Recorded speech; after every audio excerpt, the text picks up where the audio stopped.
Hi guys, I'm Scott Speed, driver of this amazing Volkswagen Beetle GRC car. I got good news for the iRacing fam. We got this coming in. I'm currently working on it myself personally to make sure that it is as accurate as possible. With the addition of dirt and now this mean car, it is gonna be so fun. And it's gonna be available free to all the iRacing members. Personally, I can't wait to get out there and race you guys on it.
Hello, race fans, and welcome to Off Camber TV's coverage of the ISDC. And for the first time ever, we get to announce this. They just closed a deal today. The Rigshare World Series. Tonight, we are at the Indianapolis Motor Speedway for the fourth ISDC Indianapolis 500K, powered by Stock Car Manager. New game, getting ready to try to get into alpha build here very soon. You can go support them on their Patreon page. Just search up Stock Car Manager on Patreon. We'd like to welcome you here live at the Indianapolis Motor Speedway. Going to run 125 laps tonight. We got Dylan Ackert in the booth with myself. And how are you doing tonight, Dylan? I am doing great, Wes. Tonight is going to be a night drivers going to remember for the remainder of their season.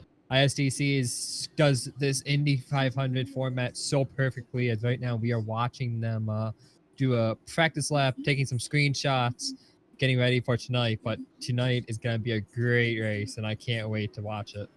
Yeah, going to go to the traditional 3-wide start when they drop the green flag here tonight in just a short 3 minutes.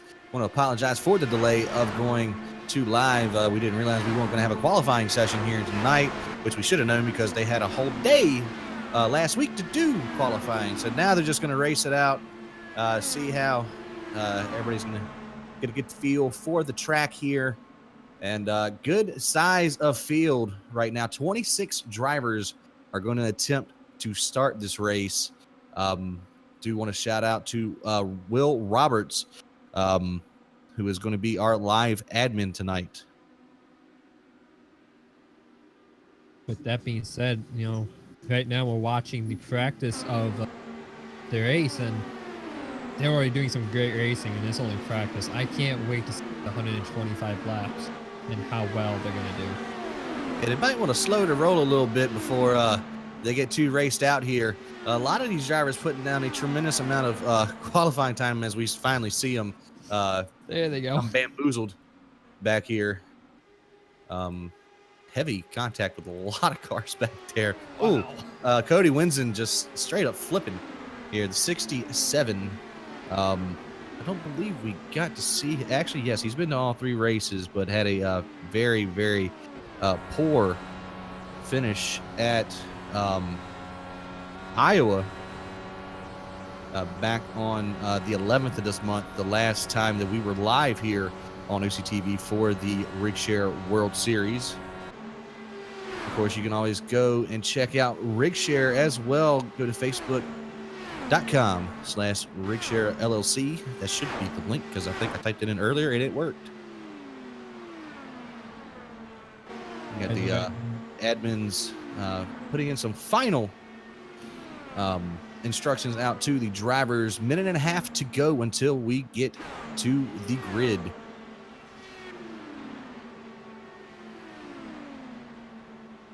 Right now, a lot of cars are back down pit road, getting ready to go back, getting ready. Got less than a minute and a half to go, as the admins are just very talking to the drivers, making sure they know how to act, how to make sure that they have a good start and they can keep the field going. Having 26 cars in the field is going to be quite a crazy night. So a lot of passing, maybe a little bit of shoving. The Pro Mazda race that they had earlier at 7 o'clock, it was a giant pack race. It was with the Pro Mazda, and it was legit driving at a super speedway. So tonight's going to be interesting watching these cars, and because there was so many cars did that Pro Mazda race, so they can maybe take a little bit of information, learn a little bit. As right now, someone else just Mike Husby right there, the number 6, the Mayor Hinchtown ride there, completely destroyed. And they did make a custom setup for this this race here tonight. It eats the tires up. We're going to be seeing a lot of slipping and sliding here tonight. Going to make it interesting. Pretty much, unless you're in a draft, pretty much a sitting duck. But practice session is over. Counting down into the race session. We're going to try and get you your starting grid as quick as possible. Now, as well with the ISDC from the former races, from the previous races we've done this season, you will know that they do not go on the traditional green flag. They actually go to a different format for that. I'm trying to get a couple of cars on the grid here. Believe we have our grid up. Tanner Watkins in the number 13 is supposed to be starting on the pole. Steven Larkamp in second. Danny Rogers, that 41 Ferrari machine. Roberts, I keep saying Rogers because we have a guy named Danny Rogers in another series. I apologize about that, Mr. Roberts. I'm going to try to get it right. Johnny Eckert, our current points leader, in fourth. Mike Husby, the number 6, in the 5th position. And Keaton Bommersbach in the 6th position. That's going to be row 2. Tim Silliman in 7th. Michael Chin 8th. And Travis Bennett in the 9th position are going to make up row number 3. Then row 4 is Cody Winsen, Chris Gutierrez, and Taylor Drago. Row 5 is going to be Robert Hill, John Napier, and Gregory Napier. Ernie Ludwig in 16th, John Ailes 17th, Phil Clark in 18th. And you have Johnny Martin in 19th, Ryan Martin 20th, Eric Davis 21st, 22nd, OCTV's own Donovan Johns going to try his hand here in the ISDC. Dylan Lee in 23rd, 24th is going to be Joe Morganti. Arton Shelley in 25th, and John Watkins going to round out our field in 26th. 26 cars, 26 drivers that want to go down victory lane.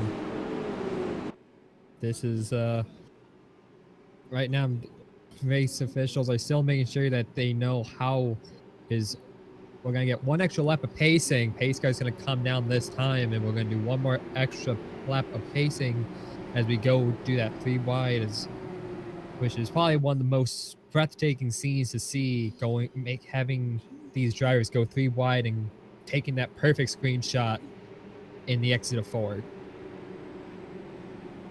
And they did add an extra 2 laps to the race session so they could get this 3 wide. For all you guys out there watching on Off Camper TV's YouTube and on the iRacing.com/live portal, this is all for you, the fans, and all for a traditional Indianapolis start. Pace car is going to pull in here, and again, we are not going green this time. We're going to come back around, get the field set up, and we will be going green momentarily. Now, these are long pace laps here at the Indianapolis Motor Speedway. So hopefully these guys have put enough practice in for this to have a lot of green flag racing, as the ISDC has provided for us in the previous 3 races on the season. Looking at the points battle again, Johnny Eckert out front with a win at the opening race in Motegi. Then you have Stephen Larkamp in second, Tim Silliman in the 3rd position.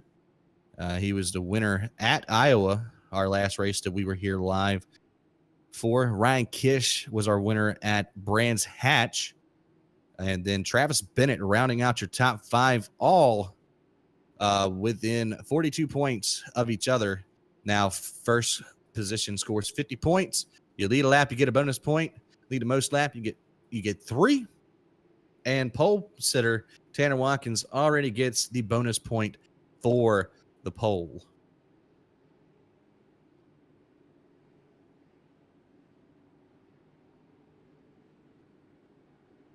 All right.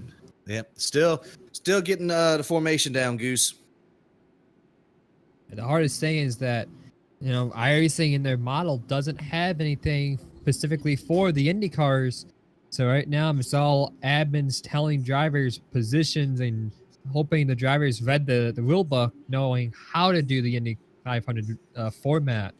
As right now, it looks like we're in good shape, as we're going to do one more pace lap, making sure everyone is ready to go and get ready here. But this is probably the most exciting part, seeing all the 26 drivers all lining up, getting together, getting the positions, and getting ready to go 220 miles per hour in turn 1, going 3 wide. Yeah, most definitely, man. This is definitely a sight to see here. I can't wait for all of them to drop the admins here to drop the green flag next time around, and we're gonna get the 4th ISDC Indianapolis 500K powered by Stock Car Manager underway.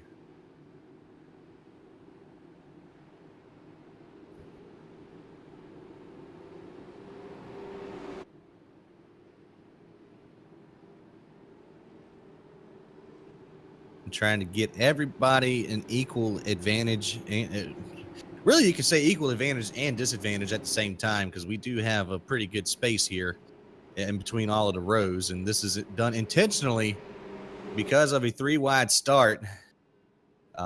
Things could get sloppy real quick. It's like I said before, and I'll keep saying it, not a lot of drivers are used to doing these 3 wide starts. There's a lot of newcomers here. So there's 21 of the 37 drivers that are making their first Indy 500 start. So a lot of this field is new drivers who have never done it before. So right now they're just making sure they are perfect and ready to go, as we should be going down this time. Yeah, heading between the short chute, between turns 3 and 4 here at Indianapolis. Tanner Watkins going to have control of the field coming off of turn 4. Green flag is in the air, and we are underway here for the Indianapolis 500K. That's a lot of start. Look at that start. They had a great start. Edmonds dropped the green flag in the middle of turn number 4. A good 3-car breakaway up front between Tanner Watkins, Steven Larkamp, and Danny Roberts right now.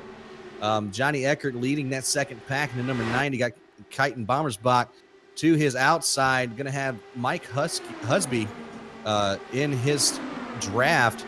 And still a lot of side-by-side. Travis Bennett and Tim Silliman right behind him. Silliman going to give up the position on Bennett. But that's a good group of cars right there. And then there's another pack right behind him being led by, it looks like, Michael Chin. But these guys, actually, Chin has caught up to the rear of this field, of this pack in front of them. And we're side by side going through turns 1 and 2 on lap 2 of the race. Yeah, this is interesting watching this battle for P number 4 between Johnny Eckert and Kite and Bommersbach, because they got to go side by side.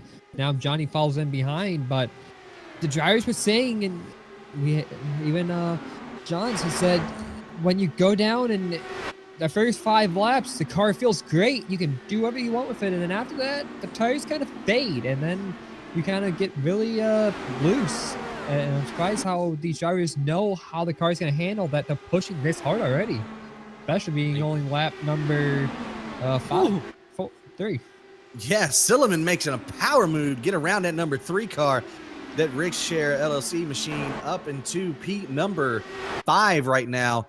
Johnny Eckert still out in front of him. Here comes Silliman to try to take over that spot. 90's going to push him down there, hold him down. The 90's going to take over the 4th spot. 90 all into the back bumper of that number 39 as they're starting to race like it's 5 to go here, as the front leaders are just pulling away, and Eckert had to make an incredible move to avoid Silliman coming off of 4. And Johnny, look at Johnny right there. He's keeping Tim in his mirror. But with that being said, Johnny's also pushing more on his car. Right now, Tim and Kiten both have the best advantage because they're in the draft. They're saving fuel. They're being not as hard on the tires. They're really taking it easy. The leaders of your packs are going to be having a lot of issues when we get down to like lap 15 or so, just sliding around as Tim just makes a pass on Johnny. Yeah, Tim Silliman up to P4. Johnny going to tuck in, and nope, he's going to try and come back and get P4. But a solid row of cars right behind him. Looks like a snake coming down the front stretch. Off into turn 1 again. Silliman's going to tuck in behind at 90. At 39, looking to the outside now. Going to tuck back in behind that number 90. And caution is out on the speedway. Looking for the culprit here. I have Donovan off. It might have been the number... yeah, it looks like the 74 of Donovan Johns, unfortunately, here on lap 7.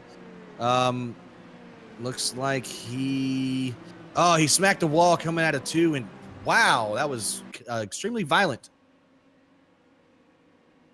I don't know what happened there, but he said bye-bye.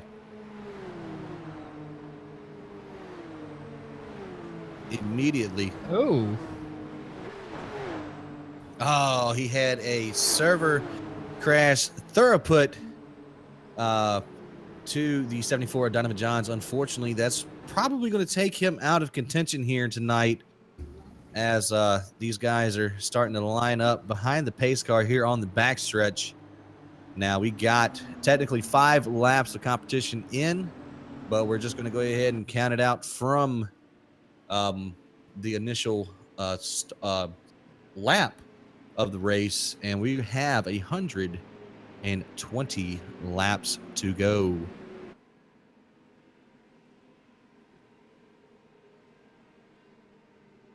Now the bigger question is, I wonder if the leaders are going to take tires. You know, I would be shocked if you don't see the number 90 machine of Johnny Ecker come down to get brand new tire. I can't believe the leader of the race, Tanner Walkins, and that 13 doesn't come down pit road this time to get tires. As Yeah, it looks like comes the whole everybody. field. Yeah, everybody down pit lane. This is how important tires are going to be here tonight. Only 5 laps, and you have the entire field coming down the pit lane here to come and take service on their virtual Dallara DW12s. Led by Tanner Watkins. Gonna come down to the last pit stall here on pit lane. I'm gonna try to call out the race off of pit lane. Should be pretty quick stops here, as I believe that Haviland car right there has missed his pit. Couldn't tell who that was. Down and away is the 13. It looks like the 90 and the 95. Oh, actually, there goes the 95 right there. I couldn't actually tell what happened there. The 90 and the 62, Larkamp and Eckert. Actually, Eckert beat Larkamp off of pit lane. Then Tim Silliman, Danny Roberts, and Kyton Bommersbach. Your top 6 coming off the pit lane. And still got to figure out what's up with the Haviland car there, because he didn't. It's like Ryan Martin, the 24. He did not come in and take service, I don't believe. 11, Robert Hill, excuse me. Yeah, that number 11, Robert Hill, he went out and he said that he just couldn't see his pit box. He was kind of in the mid-pack, and he just couldn't see the box. The only one's still there. And with iRacing in the pit box, you know, we don't have an option to change the box panel or change the panel of how it's done. So it's so hard when you're in that farther back half. And firstly, he just is a victim of getting stuck out, and now going to be end at the longest line being P26, or going to be P25th. Yeah, gets down the pit stop. Yeah, that's big hit for him, especially coming in the 10th position. He ended up qualifying in the inside of row number 7. So do math, and I can't. I thought I just had something follow. I did have something follow me. It was a moth. Okay, we're good. Due to math, he came from 13th on up there to get to the 10th position. So gonna have to wait and sit at the end of the longest line. And the 74 Donovan Johns, during that caution, he actually got disqualified for some reason. The iRacing server completely crashed on him. And when he hit the wall, I mean, he was in the wall, as you saw in the replay. So I don't know. Black flags were cleared. And even the admin said that was the weirdest caution that he has ever seen here in Indianapolis. Yeah, I don't know. That we showed it again. You know, that was a crazy issue, and thankfully he's back out on track right now. But he's currently I think he's gonna be 2 laps down. But that's gonna be easily gained back if he just keeps nose clean and gets those lucky dogs. I didn't believe that the lucky dogs were a thing in the series, but it might be. I don't know. This is only her 4th race calling, so I apologize if I am out of the loop there. But yeah, good big break for Donovan Johns in at number 74. Should be seeing the pace car come off the racetrack, and then we're going to have one more lap of pace. Single file restarts here tonight. Are the lights off? Yeah, the lights are off the pace car. Not going green this time, as the race control has announced. Going to come bring it back. They're going to restart in turn number 4.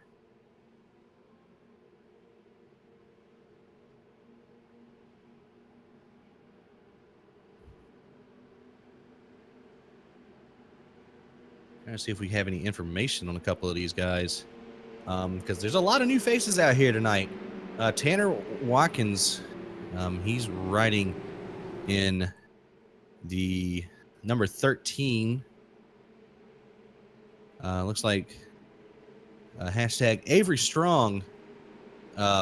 Little play on the old Lotus cars. 13 Chevrolet there. I really dig that scheme. Of course, you got the 90. Johnny Eckert in the Fanhasa. Ford. Stephen Larkamp running for his own team, GAP Sim Racing Team. Got Tim Silliman, the Rigshare ride. We have mission number 4 as they have came on board as the series sponsor for the rest of the season. So it's now been rebranded to the Rigshare World Series. So again, we'd like to welcome them on board one more time. Third man racing, that Toyota's looking mighty fast, and Danny Roberts right behind him in Wawi, number 41. And here we go. Green flag back out to the air. Tanner Watkins is down and away. And almost 3 wide for second back here. That was 3 wide for a second. Steven kind of backed out of it, but Tim never backed out. But Tim definitely did lose maybe a spot on that. But, man, that was a scary watching that come out of turn 4. Oh, it's going to be scary watching him coming out of turn 2, 39, hugging the bottom of the racetrack. Stephen Larkamp to the outside. Not a unfamiliar sight as we've seen throughout the first 3 weeks of the season. Woo-hoo. And that 62 just about obliterated the 41 coming off of turn number 2. And there's Tim Silliman with a power move. Not going to be able to get there. I'll look a little bit farther back, and that's as interesting as the front half as we have Dylan, number 5 machine, battling with Eric Davis in that 65, and that will be for P12. And with that little bit of battling, he's helping them catch up to that front pack. Definitely doing so. But Tim Silliman, man, making it high, wide, and handsome. That 39 is on a mission. He wants to get to the front here. Johnny Eckert says, bud. Going to tuck right in front of him. And Tim Silliman going to go all the way to the bottom of the track. Oh, we got a car way off back there. Looking for the culprit. It looked to be the 65 of Eric Davis. Got a lot of side pod damage. 3 wide, splitting them between the Joe Morganti, excuse me, first time we've seen him out here, and Arton Shelley in the Irwin number 18. Oh, yeah, that was some good shucking and jiving right there. That was a good job to those guys only having 1 incident. But man, yeah, that battle for second is just getting more and more heated as right now Danny Roberts in that Ferrari going to try to make that battle for the P2 Tim. Ooh, got loose in front of the 39 though. Somebody's wearing a brown suit right now. And I mean, they're battling like it's the last couple of laps. 3 wide on the front stretch for second place. Just completed lap 15. Or working on lap 15. Excuse me. Robert's going to take the advantage right now. Silliman had to back out. Eckert still in third on that high side, coming out of 2. But Silliman. Oh, yeah. Trying to be the 51. That. Oh, yeah. Gregory Napier right there. Tremendous impact. He ended up getting into the 14 of John Ailes coming out of turn number 2. And man, oh man, that was a heavy impact. Man, that was a hard hit for him. And unfortunately, it looks like his night might be over. That's a lot of fun end as he's kind of crab walking the car back to pit lane. But that's a lot of damage on that race car. I'll tell you what, we ought to ride along with the 25 of Phil Clark because he had a good front seat, court side seat to that thing. That was scurry.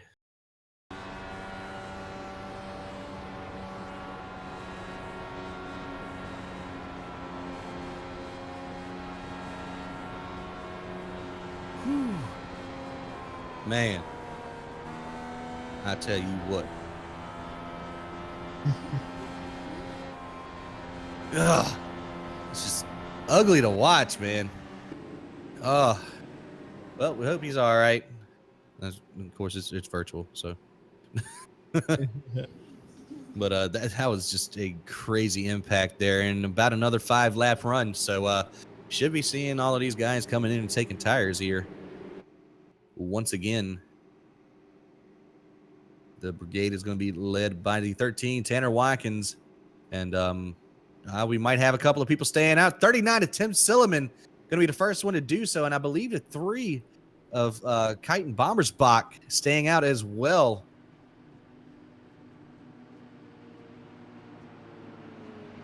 This is an interesting strategy for those boys down there. I'm the third man racing team. That's a interesting strategy call.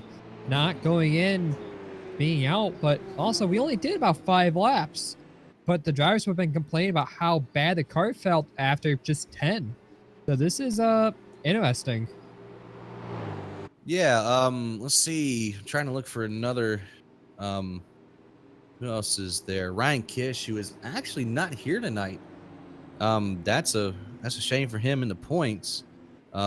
Jeff Newport, I don't believe he is here tonight. So those are the only 2 entries from Third Man Racing, racing here tonight and pulling the team strategy right now. As your leaders are coming, or your former leaders are coming back off of pit road. That's gonna gives Tim Silliman the extra bonus point for leading a lap here tonight. And I believe if we go there, Ernie Ludwig, that 26, he stayed out as well. Driver for Black Adder Motorsports. And Donovan Johns, 74, stayed out. Maybe he can get a little racy up here, get his lap back the hard way.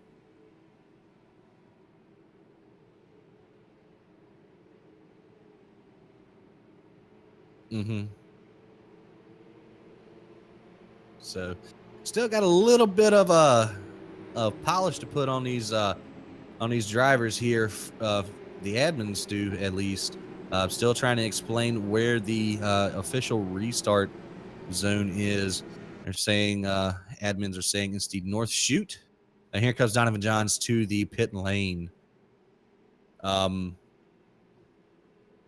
So maybe the 13 had got a little bit of a jump there on that last restart. He did get a good pull from the field, but I believe he was still following the session rules on that and just caught the rest of the field sleeping.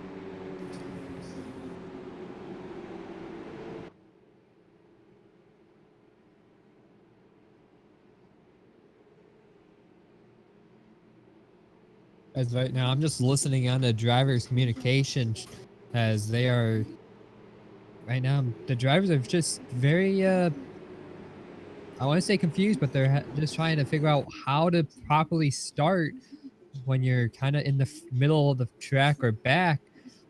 Because right, it's so hard. These cars love to get going. They want to keep going. They want to go, but yet they kind of don't want to sit back and relax. These cars want to get going, and the drivers are trying to get it to the max, and so they can get to the higher speeds before sooner than later. And right now they're just trying to get that ironed out. But also, like I said earlier, this field is at least half, if not more, are drivers that is their first time doing the Indy 500 powered by ISDC.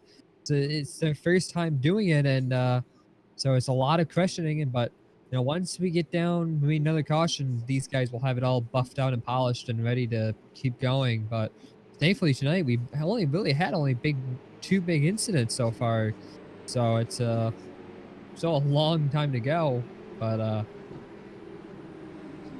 hopefully we can go around and get this back under green and get some good green flag laps going as the pace car comes down the pit road, as we are not going to go green this time by, as we will take the false green flag. And for what my understanding is, and actually it's a good point here, it's so under a traditional iRacing restart, If you pass the inside, you get a black flag. This eliminates that as long as everybody keeps, at their pace speed, 75 mile an hour. So it's actually a very smart ploy to do here. It does knock off a couple extra laps of racing, but we're already a good 23 minutes into this race, and we're just now coming to the completion of lap 19 when we hit the stripe next time by the start of lap 20. Still have 100 laps to go. So in case you haven't figured it out yet, you should have packed a lunch before you came in here to watch the stream.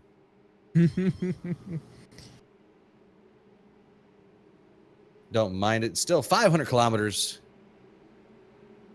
on tap for tonight. I want to thank all y'all again for coming out and watching on the not Facebook, it's not that serious, the YouTube on Off Camber TV, as well as the iRacing.com/live portal. Like to join in the conversation, you can head over to the YouTube, drop a couple words in the chat, and converse about this race as we are getting ready to go back to green flag racing. Tim Selleman on the point right now, and he is down and away. Green flag out on the speedway once again here at Indianapolis. Stacked up start for the 41. Roberts caught sleeping, forcing them 3 wide off of 4. Here comes the 13, passing the 26 of Ludwig for third as they enter turn number 1.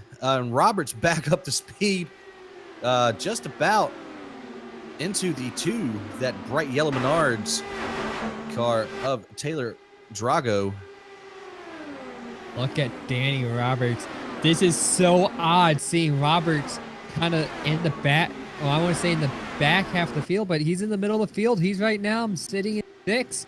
He's a top 3 driver.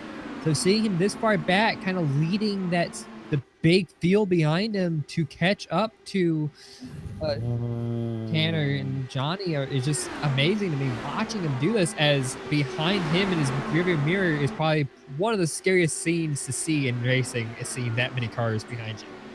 Yeah, that's about a group of about 10 cars, and all of them within a I can't, it's not appropriate for TV, but they're very close to each other. They are all under a blanket. Yeah, we can say that. It's PG. Being led by the 2 of Taylor Drago right now. You got Mike Husby third in line there, but it just looks like a huge python rolling down the front stretch here at Indianapolis. Here comes the 5 to try to take over that lead point from the 2.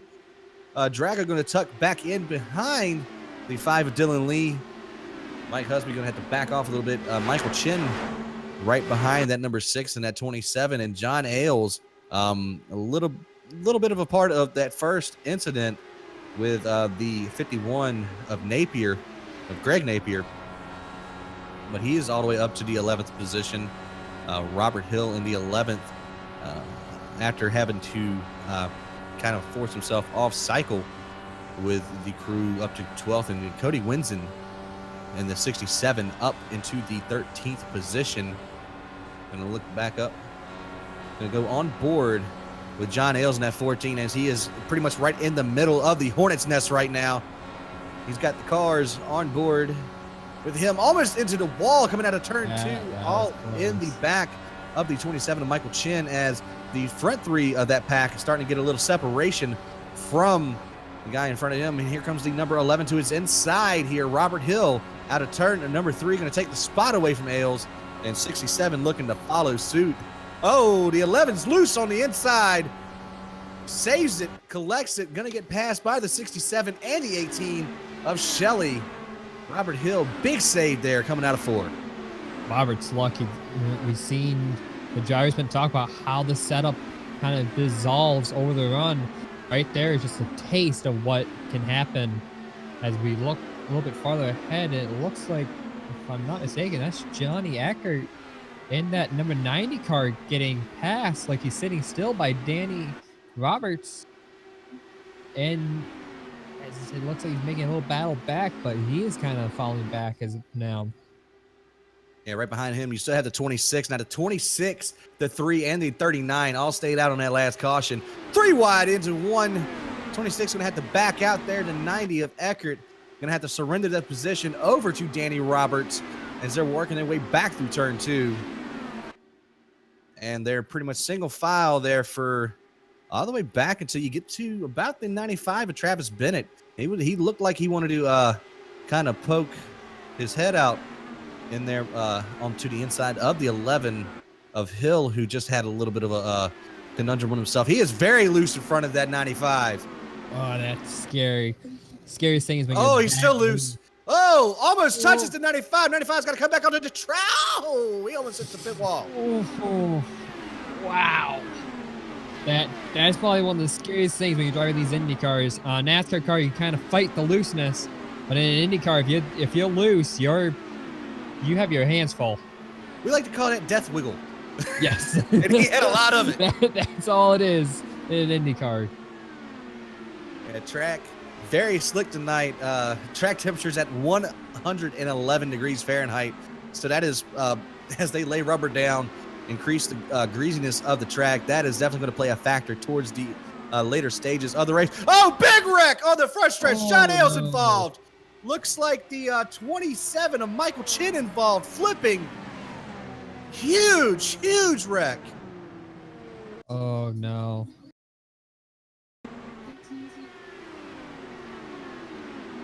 Man. Oh, no. Chin got a piece of that apron there. And 14 of Ailes had nowhere to go. That's going to take them both out of contention here tonight. Oh. No fast repairs. The 27 went for a ride and a half. Wow. As that will be John Ailes is also now destroyed, missing a whole front nose cone as the safety crew is out walking, getting Johnny. Oh, man, that was scary. I would like to go back on board with that 95 of Travis Bennett as he avoided that wreck because I thought he got close to the pit wall beforehand. Woohoo! He got even closer that time. Man. That was just a huge impact. I'm going on board with Bennett here, and you're in for a treat there.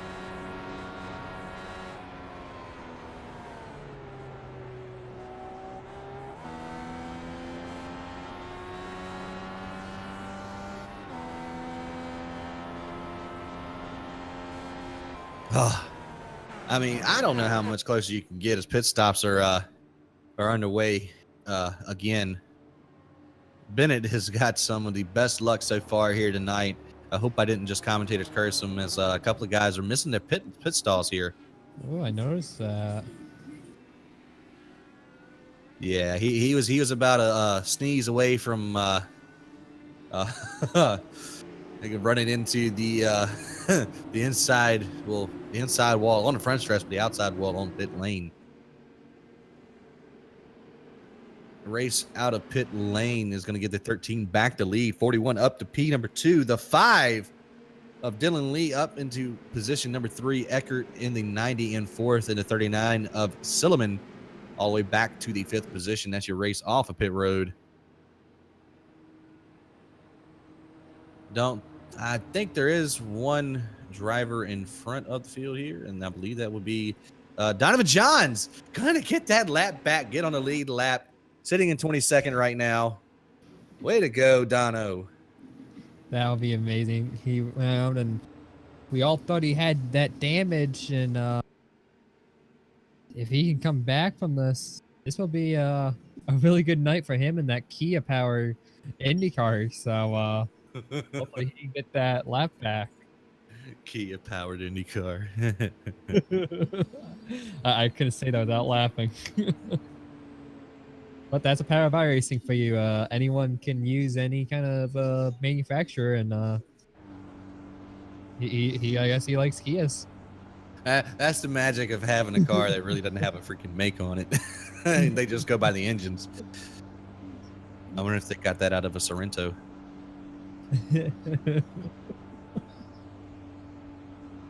I don't know. He's doing some pretty good drafting with the pace car, though. I must say, top notch. Gonna get that wave around, get back onto the lead lap. That's 74. Donovan Johns, one of the guys who helps us out here at OCTV, one of the commentators. Part of it was the first caution of the night with a weird iRacing glitch. Don't know what happened there. Admin said one of the weirdest cautions they had seen. And now back to the lead lap, but back up front. Tanner Watkins out front, where he has been accustomed to for the majority of this race, except for pretty much that last run. But we've really only seen about a good 5 or 6 lap run before things get too loose for these drivers to handle. I don't know. Maybe it's got to do with the track. I know these guys have been practicing all week, so it can't be the setup. It must just be the track and what state they started in.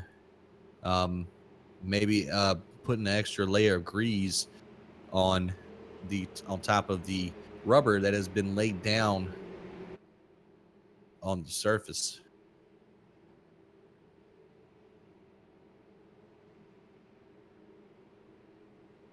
Getting ready to go back green. Next time around, pace car is going to come off of the racing surface, but that would leave Tanner Watkins out front, looking through.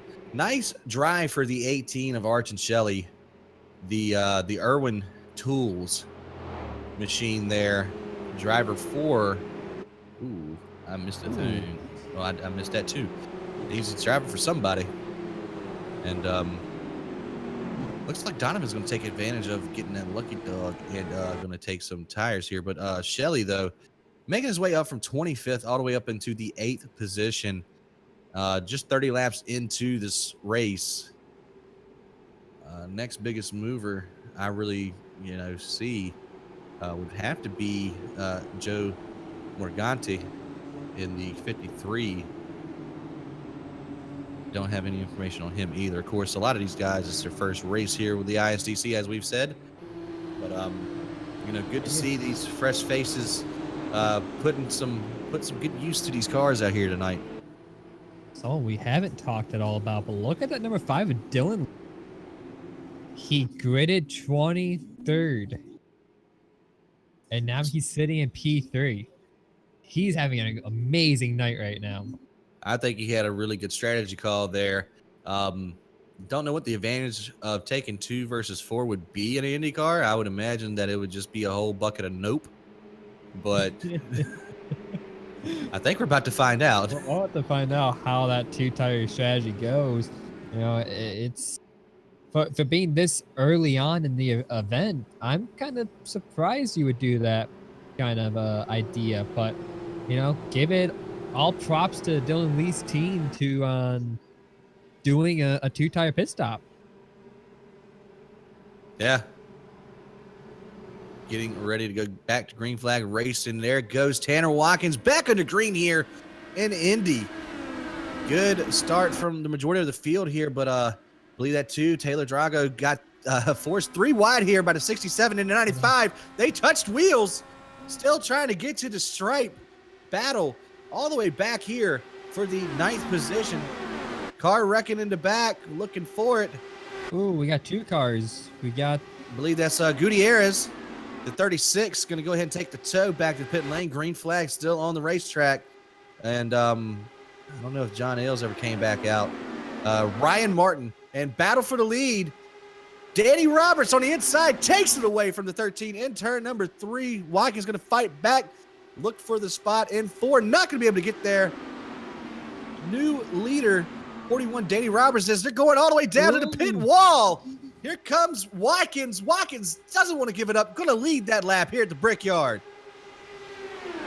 Oh, look at Danny cutting the nose off, the wing off of Johnny Ackert's car. As that whole battle is from first all the way down into P8. right there, all right there in the battle. Any one of them can just get the perfect draft. As right now, Danny Roberts kind of going on get slingshot going into turn number 3, but Tanner's gonna get the advantage coming out of the exit of 4 as it looks like Danny might. As here comes a slingshot. Yeah, Roberts got faked out right there. Good move by Watkins, staying high. Gonna give Roberts the advantage though into turn number 1. Watkins gonna fight hard in that number 13. Eckert right behind him, ready to pounce, sitting in the catbird seat right now. As it looks like the 41 is gonna not be able to pass him on the backstretch. And the help from the 90 is helping the 13 pull a nose in front of that number 41 of Roberts. And Roberts going to clear him off at 3. Going to almost get into the back of him. Yep, I'd say it's the last lap. Here goes the fake for the 13. I believe he's still going to lead his lap. Gap at the line, 7/1000ths of a second.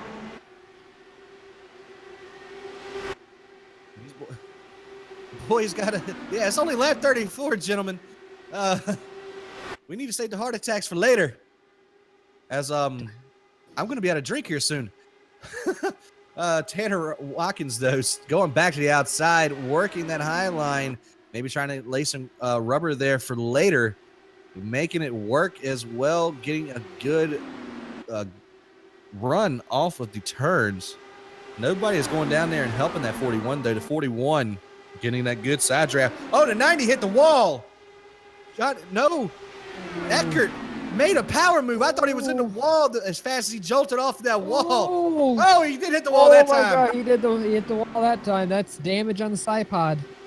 And that has been a death sentence for a ton of drivers here in the early goings of the season. Side pod damage. Don't have that right side bite, especially on ovals. This thing is going to get super loose for our championship points leader.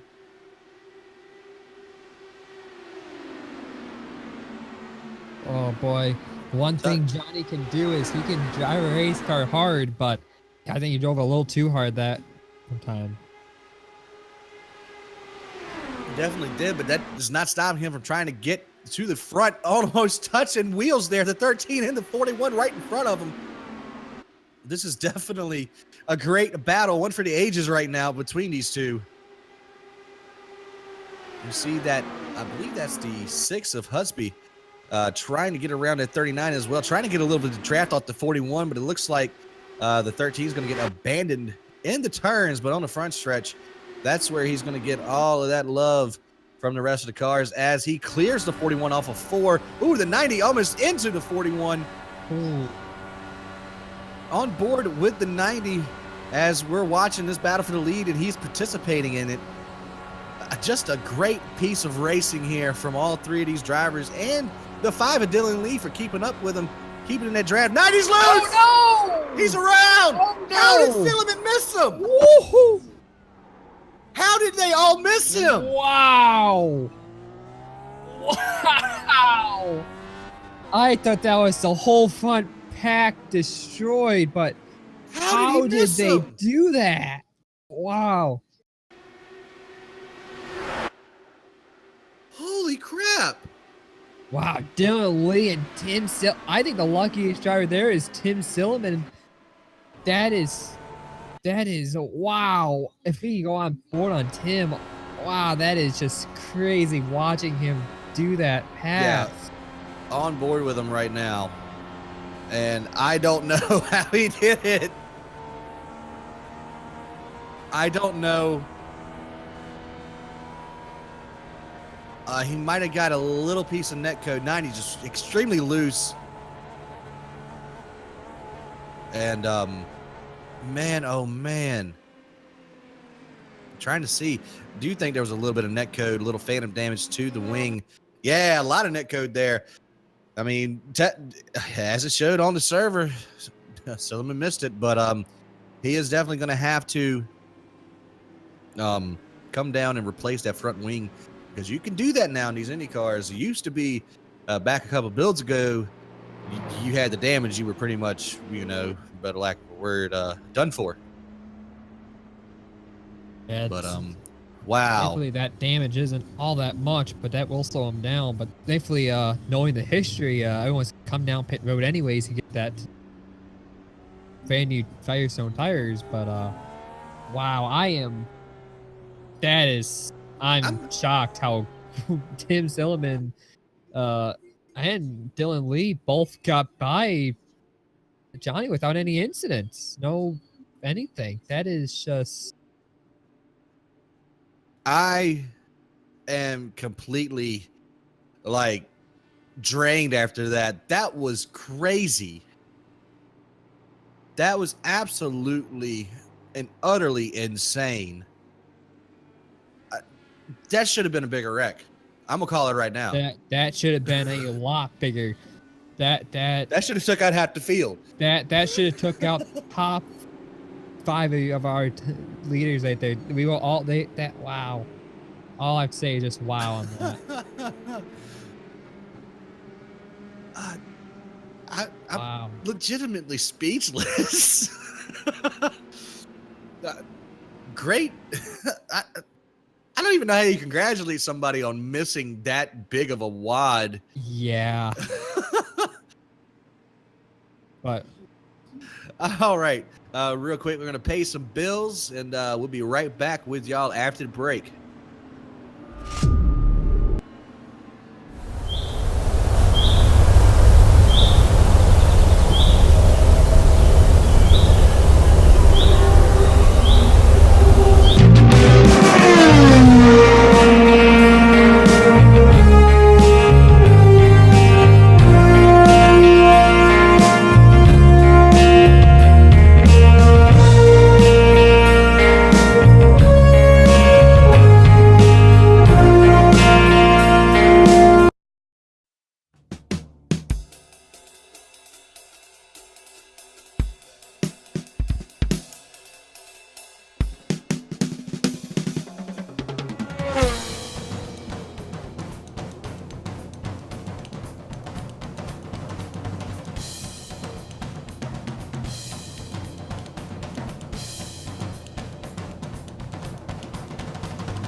Fuel usage.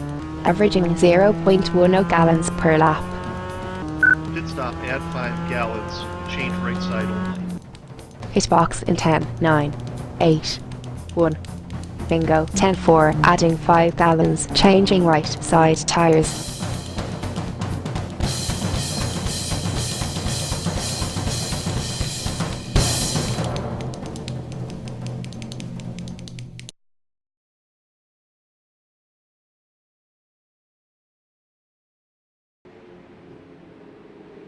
All right, and welcome back to the 4th ISDC Indianapolis 500K presented by Stock Car Manager. Got a couple of cars out here actually sporting that, the 16 of John Napier and the 53 of Joe Morganti. Nice liveries on those Delaras. And again, as we mentioned at the top of the show, you can head over to their Patreon account. Go to patreon.com and search up Stock Car Manager. And if you're into the strategy side of racing, it is the perfect game for you, especially on the stock car side of things. So if you want to head over there and donate to the cause, they got the Alpha build, I believe, coming out within pretty soon, I believe.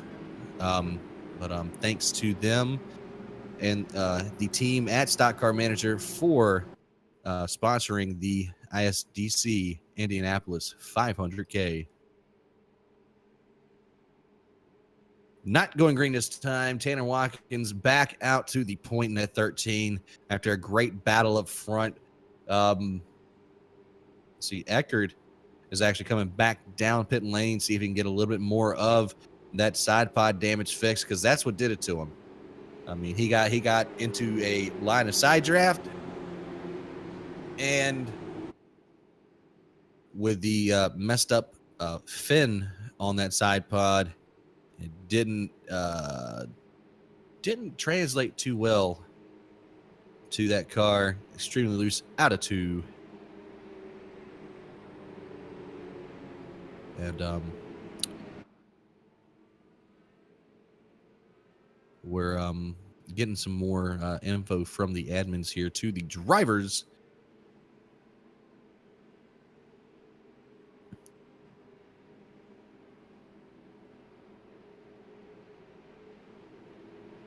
Yeah, and just reminding the drivers that we have a long way to go, and we're already working our let's count them up, shall we? 1, 2, 3, 4th caution of the night. And apparently for previous events we've only had 5, 3, and 2 for the first 3 events. Tanner Watkins, though, coming out of turn number 3, getting ready to restart this race, coming to completion of lap 41. Green flag back into the air. Good jump from the 13 over that 41. And it looks like Dylan Lee almost got overtaken by Tim Silliman there. Right behind him, Silliman all over the back bumper of that number 5 machine. Heading off into turn 1, just passing the stripe now. And behind him, the 6 of Mike Husby. And Arts and Shelley up into the 6th position as well in that number 18. That is the 2nd pack. Here goes Roberts for the lead again. That's right. Now this field is split into 2. You got the 2 leaders. And then behind them is a pack of 4 being led by Tim Silliman. And behind them is another pack of 4 being led by a pack of 6 is being led by Kite Bauersbach. So right now you got a little bit of a battle. The teams kind of holding their own little packs. Yeah, it's looking pretty organized right now. Admins reminded them again right before that green flag. This is still a lot of racing left to go here. We're just past the 80 to go mark, or nearing the 80 to go mark here on the night. So hopefully we get a lot more green flag racing here, as we really haven't seen any tire degradation besides the the first 5 laps. I mean, these things are supposed to get a lot tighter, a lot harder to drive, and right now we just haven't seen the full effect of the setup here at Indy, as the 3 and the 11 almost get together there, coming off of 1 through the short chute between 1 and 2. As we got a battle for P number 5. Oh, we got a car spinning. And trying to look for that. It's probably the number 90. No, it's not. I just Donovan Johnson's on the pit lane. Maybe that was him right there. Yeah, coming off of turn number 2. Donovan Johns at 74 just got the lap back a couple cautions ago.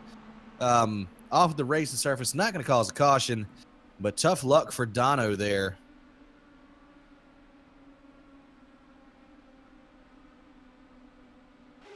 And we got now for 3rd. But look at Dylan Lee go right across the nose of Tim, trying to keep that P3 position, as Tim is right on his rear wing, pushing him down to the corner, as Tim makes a hard left-hand turn, trying to get by him before the corner. No help from behind, as Tim makes that pass with P3. Yeah, looking pretty good there. Rigshare LLC car definitely liking the exposure here in the Rigshare World Series. Right behind him, though, Shelley is in that 5th position, just got in front of Husby. And don't look now, but the 95, Travis Bennett, making up ground on this 4-car pack. Got separated from the 6-car pack that was behind him, now turned into a 5-car pack. But Bennett, definitely a benefactor here on the 3, almost getting involved with it with the 11 a couple laps ago. Oh, they touched. 3 and 11, 2 and 11 around. Taylor Drago and Robert Hill still off the racing surface. Still a green flag condition on the speedway. The 2 just got decimated there. That was just, Wow. I believe, 11 got loose, got tight, and lost it, got back into the 2, and that was nuts. Wow. Still no caution on the speedway. The 2 is just now getting back under power. Yeah, he's going to have to be very careful as the leaders are just now getting ready to come off of turn number 2. He's trying to get the thing back up to speed, and he looks like he'll maintain control of the car. He's going to try and hit the short chute here in front of our leaders, keep that speed up, and take the access road back to the pits, missing the front nose. The whole fuselage on the front of that car is all dinged up. You got Travis Bennett behind him. I was For gonna some say, I wonder reason. what Travis is doing. Has he got like a tow rope in the back of it or something? I think the 2 can get there. Well, Yeah, that's odd. That is so odd seeing that, because most of the time you want to stay on the main racing track, not on the access road. That's not banked. Yeah, you would think. I mean, now up front, the 41 and 13 have still been exchanging the spot, the top spot. Danny Roberts right now with it. Mike Husby was around Tim Silliman there on that last lap, peeking to the inside, right behind our battle for the leader. Here he goes again, peeking in the arrow number 6, and he beat Silliman to the line by about 6/1000ths of a second. That's just barely the tip of the nose cone here, ladies and gentlemen. That was definitely tough. Wow. Wow. And Dylan Lee still putting on an excellent performance there in 5th. 39 getting back around that number 6 as well. We're going to try and come back here a little bit. I believe Bombers Bach and who is that in front of him? Is that Larkamp? That's Cody Wenz in that 67 with Steven Larkamp in front of him. Yeah. I went around and during that caution, I kind of went down to the infield and I got a hold of our number 74 machine who went around and had 2 incidents tonight. And, so he is parked it, but I found him before he went off and slammed the trailer door on my face, and thankfully we got him. Yeah, the 2 has made his way back out to the race of service. Got a new front wing on that car. Doesn't really have a lot of side pod damage on that right-hand side, so we might be good. I mean, they when him and the 11 got into it, it kind of just looked like they only touched tires. So, I mean, maybe a little bit of a suspension issue with that too. But he is now 3 laps down, back in the 19th position as the battle of attrition is on. We are starting to lose a lot of cars. We've lost the 51 of Gregory Napier, Eric Davis in the 65, the 27 of Michael Chin, John Ailes in the 14, the 24 of Ryan Martin, Chris Gutierrez in the 36, and Donovan Johns in the 74 already. And we're just now coming up on just passing lap 51, rolling onto lap 52 here tonight.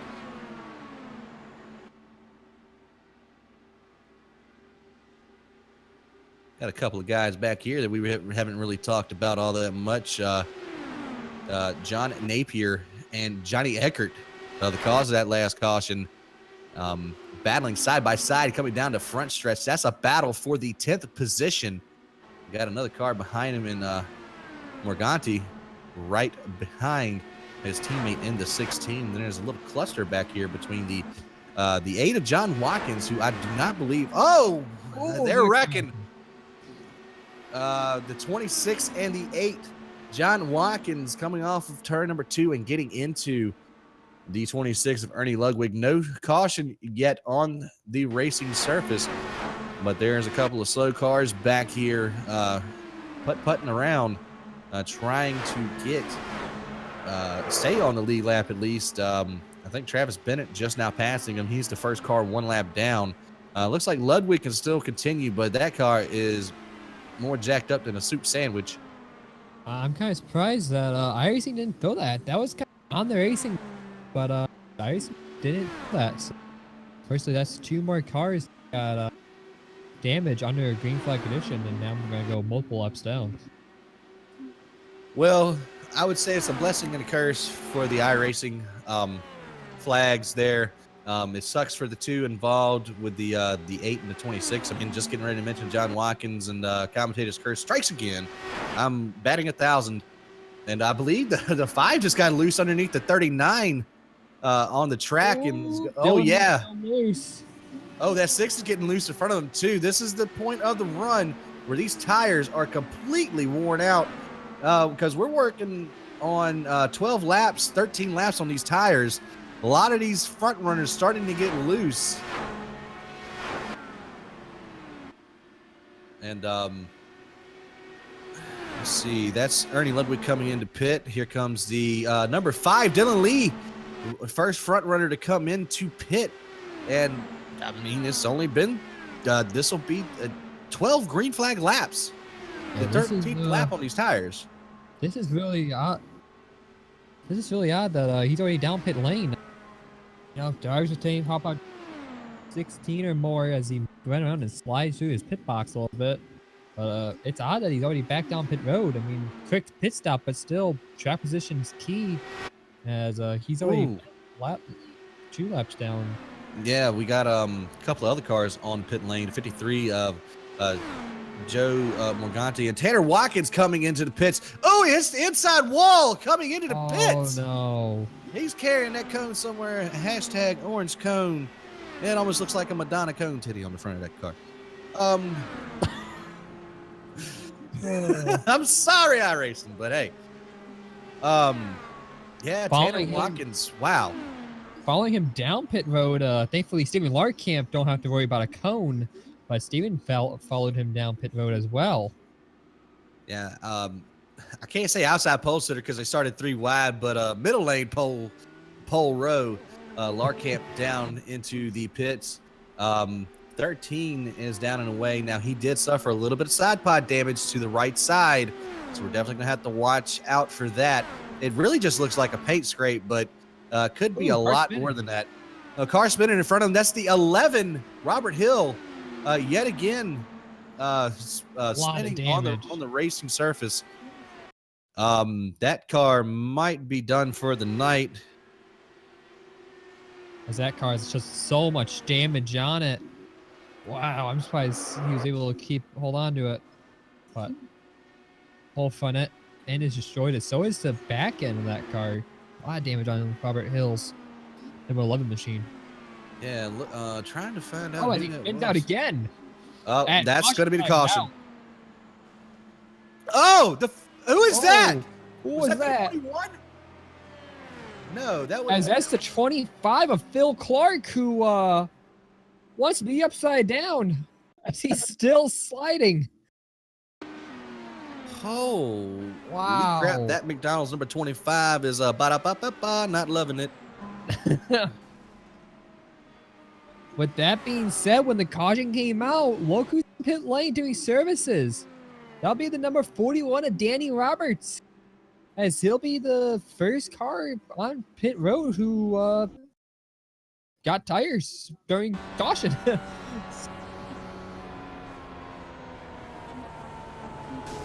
As we're on board with Phil, as it looks like he just got loose to a point, and man, that's a odd impact that he had with the wall there. Deciding to flip the machine upside down and making a lot of damage on that race car. Yeah, just a crazy run there.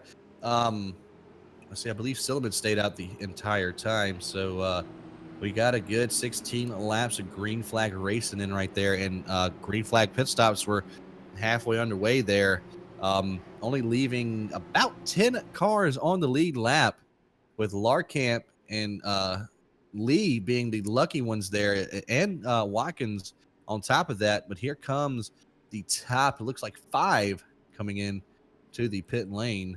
Everybody else is going to stay out, it looks like. Winsen actually stayed out. The 53, Morganti stays out. The 16, and I believe the 26 as well. the 53-16 are both 1 laps down, and the 26 is 4. And John Martin stayed out as well. There's quite a bit of drivers that did not come down. But also, we were doing green flag pit stops. We were right in the middle of the green flag pit stop cycle. So, we know that Danny Roberts was in perfect condition. He didn't have to come down, but some of these other guys didn't come down, which was interesting to me. But, that's why we are not as the crew chiefs of these drivers. Yeah, that's why they get paid the iRacing bucks, I guess. We just got to sit up here and sit in AC and look pretty. Phil. Yeah, just a crazy. Oh, we have a wild Donovan Johns joining us in the booth there. The number 74 Lion, Lion Tamer Beard Company, Kia Sorrento. Yeah, that was the Lion Tamer Beard Care, the sponsor on the Kia Indy car here. Well, you had probably top 3 of the most exciting nights there on the field. What happened on that first one? I was going through, I don't know what corner that was, and all of a sudden the screen went black on me and had a little service error menu threw at me, so I had to reboot the computer real quick and got back in. Fortunately, I only ended up 1 lap down on the whole thing, but some system memory error on my equipment here. Yeah, and then I think you ended up being tangled up in a couple of other little incidents there. Had a little bit of damage on that side pod. Oh man, that side, just that little bit of kiss from Chris Gutierrez when he got into the wall with the other guy. It made the car not hook up right at center of the corner. It'd go in perfect, all of a sudden it'd just lose traction every single corner. Well, it does look like nobody behind you in the standings is going to try to put their car back out onto the track. So you're going to walk out of Indianapolis with a 20th place finish. How are you feeling about that, man? I really wanted to have a good show. I was looking forward to run with these guys. Been excited for this for the last couple of weeks now. My whole plan of the night was to spend the first 75 laps, just riding the back, getting a feel for everybody. These are fixed setups, and I knew it was going to be a challenge of a setup, so I just wanted to ride in the back and enjoy it, and then start moving forward. And unfortunately, things didn't go the way. So, instead I'm nursing a beer and eating some popcorn, watching some racing. All right. Well, we have a major development here. The 39 of Tim Silliman, believe, is going to be receiving a penalty here. End of the longest line. We'll get with the race admin and see why the penalty was thrown there. Might have been. I'm trying to look back through the chat here that we so fortunately have.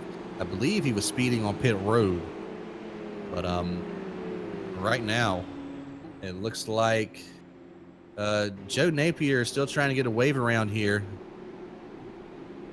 and the 12 car as well. John Martin going to get back onto the lead lap. They got to go. They want to get back up to the back of this pack by the time they get over into the short chute between 3 and 4 to restart this race. It does look like, I believe, Tanner Watkins is going to regain the race lead here tonight. Tanner still has the lead. They did something that's probably really good is they gave those drivers back their laps on the manual waving instead of trying to let iRacing do it all. So that's a good thing. But look at this top 5. This top 5, I don't think has ever been the same since the beginning of this race. We have Tanner Watkins in that 13 leading with Danny Roberts in second, Dylan Lee in third, Steven Larkamp in fourth, and Shelley in that 18 machine in fifth. It's good job on Shelley making his way all the way up here, as he's kind of been not up in the front at all. So as we're coming down to halfway, getting ready to take the green flag one more time, hopefully, as getting ready to take that green. Tim Tillman's in the back as an well car, as he's at the end of the longest lead lap line. Lot check up in the back, but green flag is out once again. Yep, there goes Tanner Watkins down and away, coming to the yard of bricks here on the front stretch to take the green flag. Dylan Lee all over the back bumper of Danny Rogers on that restart. Going to take the outside lane. And going to have to tuck back in behind the 41 as they almost touch there, coming out of 2. They're going to have to be careful about that. I mean, he's all up in that back bumper. And speaking of that, Shelley right behind him in 18 going to the inside of Larkamp. And that 62 got the 6 of Husby right behind him. As trying to join the fight. Tanner Watkins just lost 2 positions in turn 3, with Danny Roberts and Dylan Lee taking over 1 and 2 as Tanner falls back 2 positions, sitting in P3 right now. And battle for the lead, as that's going to be Dylan Lee in the number 5 machine taking over the lead, passing Danny Roberts, is Namuel leading. Yeah, Dylan Lee with an impressive move right there. He actually got to lead that last lap at the line. So going to score those bonus points for the championship, but it's all about the trophy here tonight. Dylan Lee making his a strong case for why he should win this race, all the way up from 23rd spot to the lead here tonight. And we're only 64 laps in as we cross the line. Going to start lap 65. There goes 41 back out to the outside. Danny Roberts not going to go away very easily. That Ferrari already taken the lead back over before they got to the exit of turn 1, coming off of turn 2.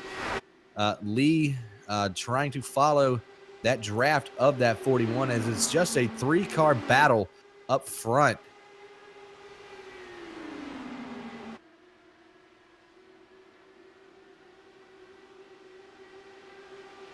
Pretty single file up front right now, but we do have a kind of broken up group right behind them. The 18 and the 6 are doing battle for that 4th position. Shelly and the Irwin Tools machine underneath the arrow, number 6 of Mike Husby. Stephen Larkamp behind him. Oh, that is, looks like the 90. Eckert into the wall again. No caution. He does end up getting it back straight. But that's the second time we've seen Eckert get loose with all of that side pod damage. He's going to have to really think about whether or not it's going to be worth it to try and finish out this race, because he's got a tremendous amount of right side damage on that car. That whole right side is gone. Even if he did come down pit road and get a replaced wing, that side pod and rear wing is still completely destroyed. And we saw Robert Hill. He had the damage, and he only lasted a couple laps, and then he just had lost control of it. So right now, as he hits the wall again hard, man, that machine must not be handling well. Well, handling enough, well enough to pass the 95 of Bennett. We need to figure out what happened to him, because there's no way that 95, I don't really see any damage on the 95 unless it's on the right hand side, because I don't know, he just dropped off out of nowhere on that last run. It came down, pitted early, and I don't really see it. Of course, he's in the shadows there when he's coming down the front stretch, but wow. He has fell back, and he's currently a lap down, so he's even not in a great position. But with the cautions about how they're flying, he might be able to get that lap back, as we are coming down to halfway this time by. Danny Roberts going to be your leader here at halfway. Dylan Lee in second, Tanner Watkins third, Arton Shelley in fourth, and Mike Husby in fourth, and Arton Shelley in the fifth position. Now, fourth and fifth have broken away from this other group back here, another 4-car tandem being led by Kyten Bommersbach and Tim Silliman Stephen Larkamp's in this mix as well as his teammate Cody Winsen. And you got the 53 right behind him. I don't know what that was, but it sounded like it was bad. Oh no! Danny Roberts, Arton Shelley. Oh my goodness. That is Winsen. so many cars right there. Oh man. Leader. That's Oh, your leaders, and that will be Dylan Lee and Danny Roberts contact in turn 3. Yeah, I might have been a little bit of miscommunication with their spotters, but that 5 took a hard Bourdais type hit and came down the track, clobbered the 18. Tim Silliman squeaks through. Stephen Larkamp somehow manages to get through. Wow. The 67 though, he got completely Cody creamed. Wenz got destroyed on both ends. Believe that was the 53. Yeah, Joe Morganti. Gonna go on board with the 67 here. Man, oh man, that took out our top runners. Yeah, that took out way too many guys right there. And wow.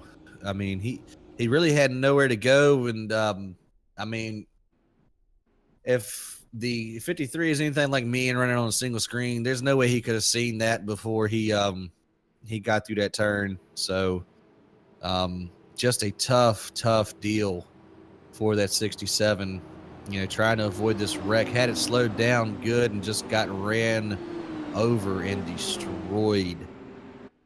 Man, Shelly just another close call for Tim Silliman in that 39 as well as Stephen Larkamp getting through it. But wow, that is that's heartening because that's your top 5 drivers right there just taken out. And right now you can see that they're trying to get the cars back out on track, getting them fixed and repaired as much as they can, but sometimes you just can't fix the damage that you get. And right now, well, we've went from about a 7-horse race down to about a 3-horse race pretty quick. Tanner Watkins, one of the dominant forces out here in that number 13 machine. He is now out front. Actually, there's somebody in front of him. I believe that is Ernie Ludwig trying to get a couple of laps, get a lap back. You got Tim Silliman in at number 39, going to be in position number 2. Husby drops a spot down to 3rd. Bommersbach in 4th, and then it looks like John Napier, somebody we haven't seen close to the top 5, is going to be in the 5th position when we come back to restart. Eckert still is on pit road, but John Martin is back out onto the racing surface. So is Morganti. Bennett got a wave around this last caution. Yeah, and everybody is dropping like flies right now as we let's see. Cody Winsen has decided to hang it up with as much damage as he's got. Danny Roberts has hung up the helmet for tonight. Arton Shelley, of course, a couple of the other guys, Donovan Johns, Phil Clark, those guys as well. Dylan Lee, unfortunately, had a great run up there in the front and led a couple of laps tonight, but unfortunately, I just don't know what happened between that 41 and the 5. I mean, as much as they were racing up there, especially in the front 3 and 4, you would have had to think that the 5 would have known that he was going to go ahead and dive in there. But I guess being clear into the turn, he didn't expect the 41 to get as much of a run. Just a bad racing deal right there between 2 of, I would say, one of the favorites to win here tonight. yeah, it's this whole that is I'm still amazed on how that all happened. I'm shocked. your top runners are just gone in a corner.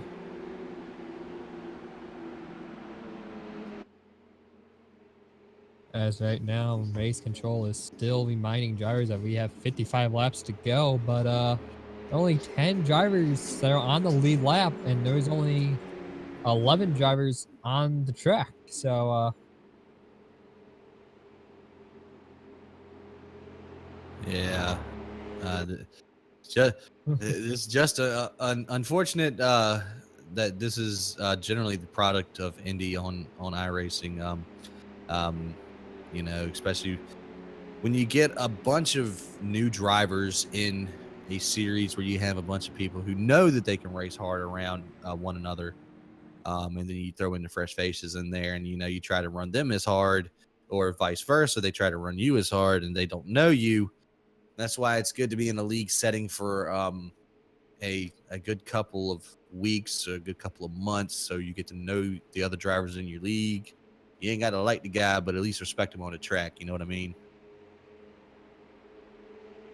But I mean, hey, they definitely had a good number of starting cars, and just unfortunately, attrition has proved its might here at the Indianapolis Motor Speedway. So we're only going to have about 10 cars come back to the green flag, which should make these next 54 laps fly by smoothly.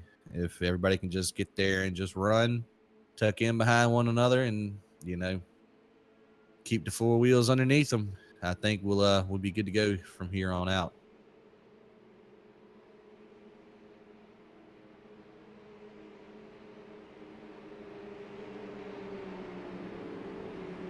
So coming down the backstretch, you got Tanner Watkins into number 13, about to take the green flag here in the short chute. Tim Stillman right behind him, and Mike Husby in that third position. Hashtag Avery Strong on that number 13. About to put the pedal to the metal. I don't know if that's copyrighted or not, but I hope it's not. And we're back on the green flag racing here at Indianapolis. Great start from that number 13 and Tanner Watkins.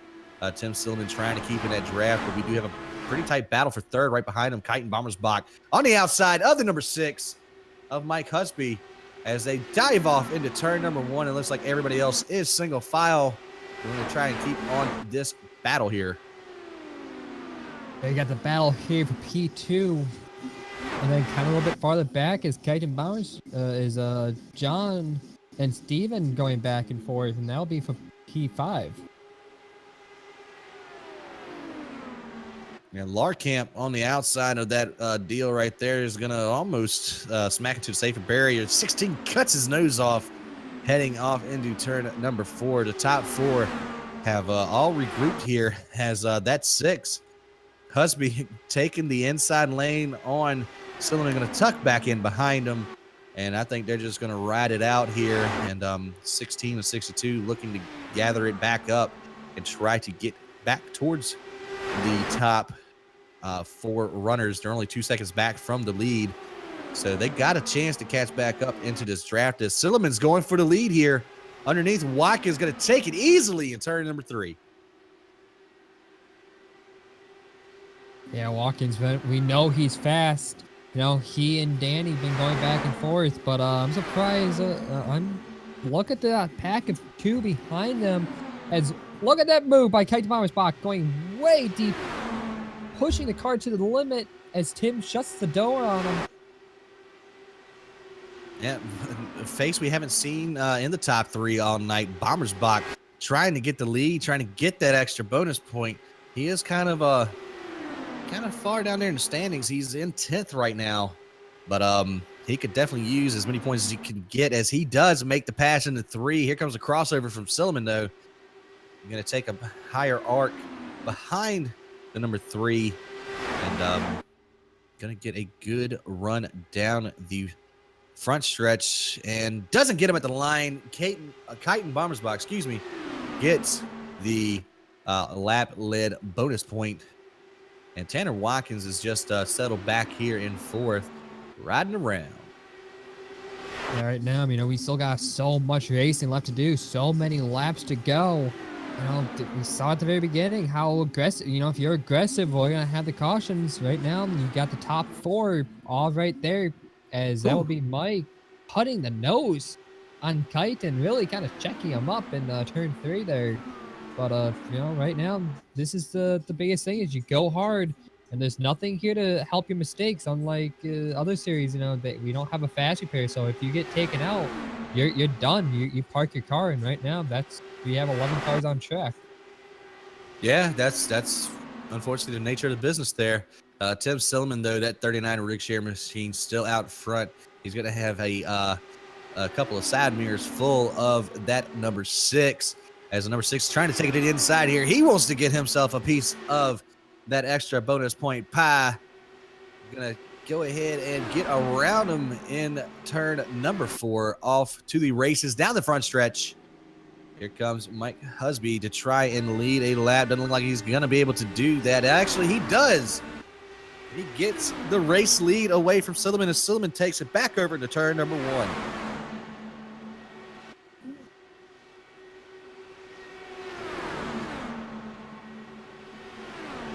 Got a couple of cars back here fighting for position, trying to catch up to the back of the 62 of Stephen Larkamp, as that battle for the lead is still going on, though. Husby back around. I mean, it's just going to be a lot of give and take here with these top 4. But not so much back there, as I believe that was the 90 of Eckert. Had to make a pretty decent avoidance move on the 16 to avoid from wrecking into the back of that 16. And Napier trying to get up to the back end of Larkamp. Got Morganti still in the hunt there. I don't know how he fixed all that damage after that big wreck. But we almost have it 3 wide out front. Silliman out here pacing the field. 3 and a 6 side by side. Coming off of turn number 3. Bomber's Bot going to give up that second position to Husby, as Silliman back out to the point. And look at Mike. Look at him go, getting that slingshot. It looks like he has push to pass on as he makes that flying pass in turn 1. As, there's contact. Wings definitely got locked there and down in that little short shoot between 1 and 2, between Tim and Mike.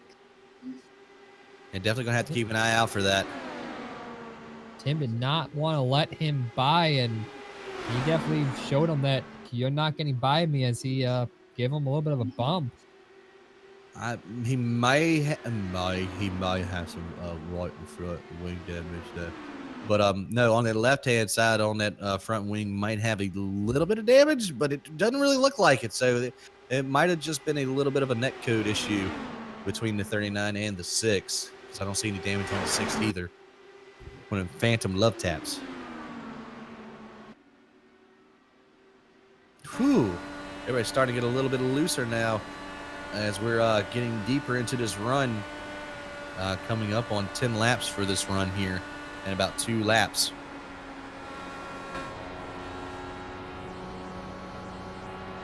Right now, you can just see that they are going on, making the laps. The tires are dissolving into the track. They are just getting completely, the tracks, you can see the track getting more darker and darker in the main racing line. As right now, the big question is are we going to get that another caution? Or are we going to have a green flag pit stop, actually? Well, I'm thinking with as little as we have left here, I believe we're going to maybe get one more. But I don't really see it, as we were on board with the 3 there, watching the battle for the top 2 spots between Silliman and Husby. Bomber's Bot making a good run there, trying to get underneath that 6. Going to follow the 39 into turn number 1. Got to be careful he doesn't hit that apron down there. Going to easily take over that second position.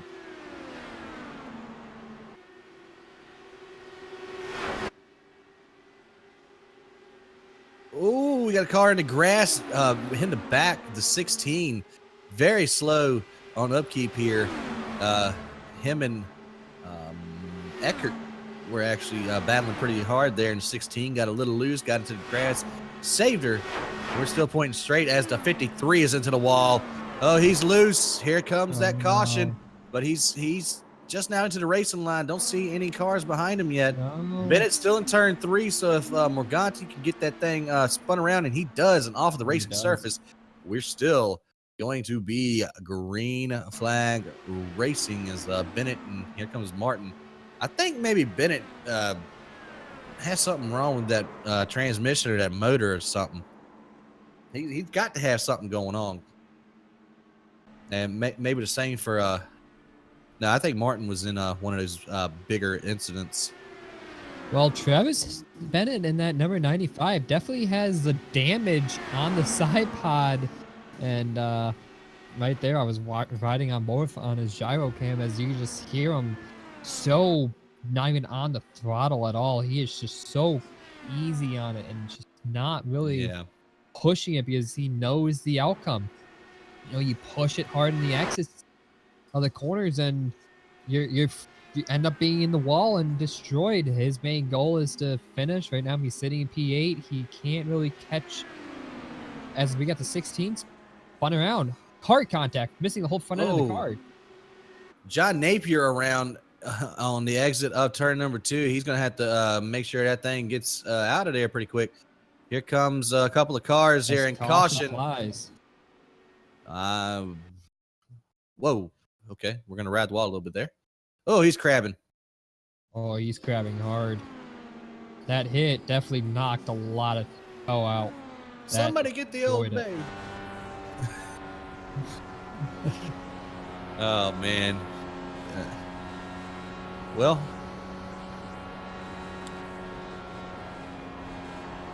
I really don't know what to say right now because that's going to eliminate another car out of contention. That's pretty much only going to leave us about 9 cars. Let's see. Morganti got his damage fixed. I mean, he just really had a single car spin. Still a lot of side pod damage on the right-hand side of the stock car manager Honda right there. And, I mean, I think we're going to go ahead and pay some bills. Once again, we will see y'all after the break.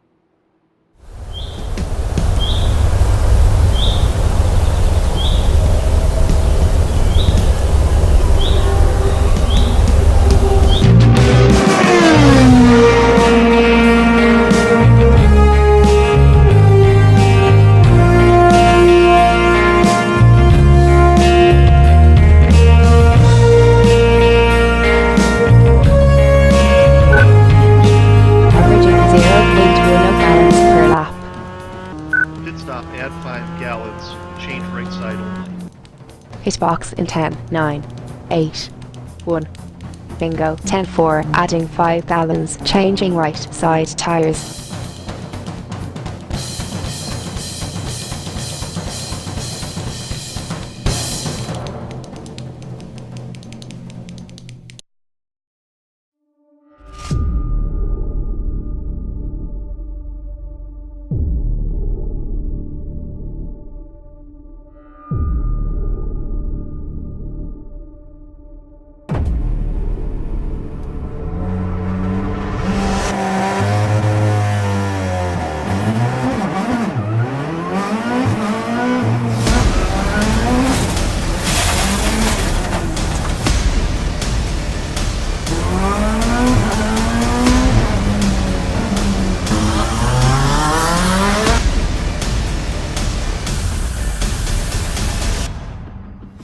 Hi guys, I'm Scott Speed, driver of this amazing Volkswagen Beetle GRC car.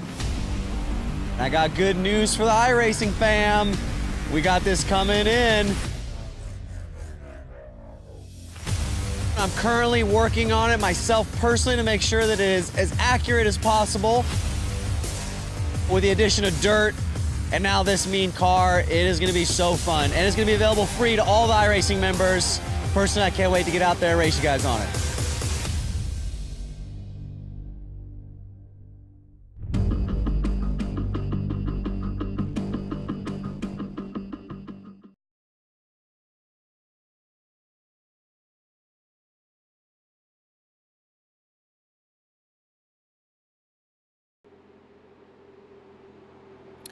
All right, and welcome back, folks. Not much has changed towards the front of the field. I believe the 90 of Johnny Eckert made a great pit stop there up to the third position, but of course he still has that side pod damage, and as we've been preaching all night, that side pod damage is what's going to get you. And it's definitely gotten more than one of our drivers here this evening, as we only have 8 cars left on the lead lap. I don't believe that Napier still has not gotten any repairs done to his car. Morganti is still on the pit lane out of his car. Actually, I don't see a driver in it. And I think Ludwig is really the only car any kind of laps down still rolling around here. So he's got a potential of pulling off a 10th place finish with that jacked up of a car. More power to Mr. Ludwig there in that number 26 for Blackadder Motorsports. More power to you, bud.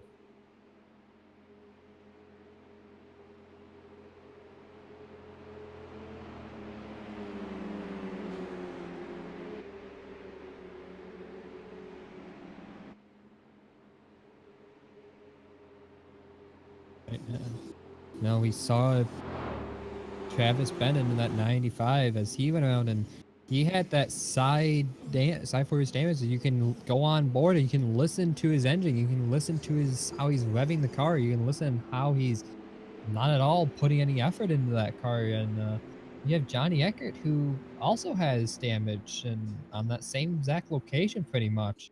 So it's going to be interesting if they keep it up the same way.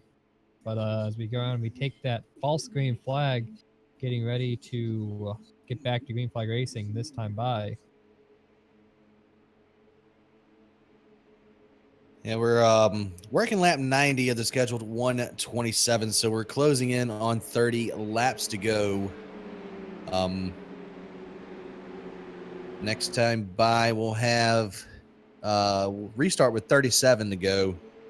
And it pretty much looks like, as of right now, are the horses to put any kind of money on. Definitely the 39 out here in first. The 6 of Mike Husby has showed a lot of strength here in that in those last couple of runs. Tanner Watkins, of course, one of the dominating forces of the entire race. And don't count out Bommersbach back here in the 8th position. Did come in to, I believe, top off on fuel and try to maybe throw a different kind of strategy in here. Now, on fuel, they could probably make it the rest of the way. They might be a couple of laps short. So it's going to be interesting to see how many people are going to try to clutch this or not run as hard to try and save that fuel to make it to the end. But if these guys have any kind of sanity, they're going to want to come down and take some tires here as we're getting ready to go to green flag racing. Tip cylinder down and away. Green flag back out onto the racing surface here for the 4th ISDC Indianapolis 500K. Tim had just a great he had a great start there, and that top 4 is all kind of pretty much together, and then 4th on 8th are all together, and that second pack is being led by Steven Larkamp. So right now you can just see look at Travis Bennett in that 95 as he's dropping far back as he knows that side pod damage. But this is the interesting thing is watching Travis with the side pod damage and going back to Johnny Eckert with the side pod damage.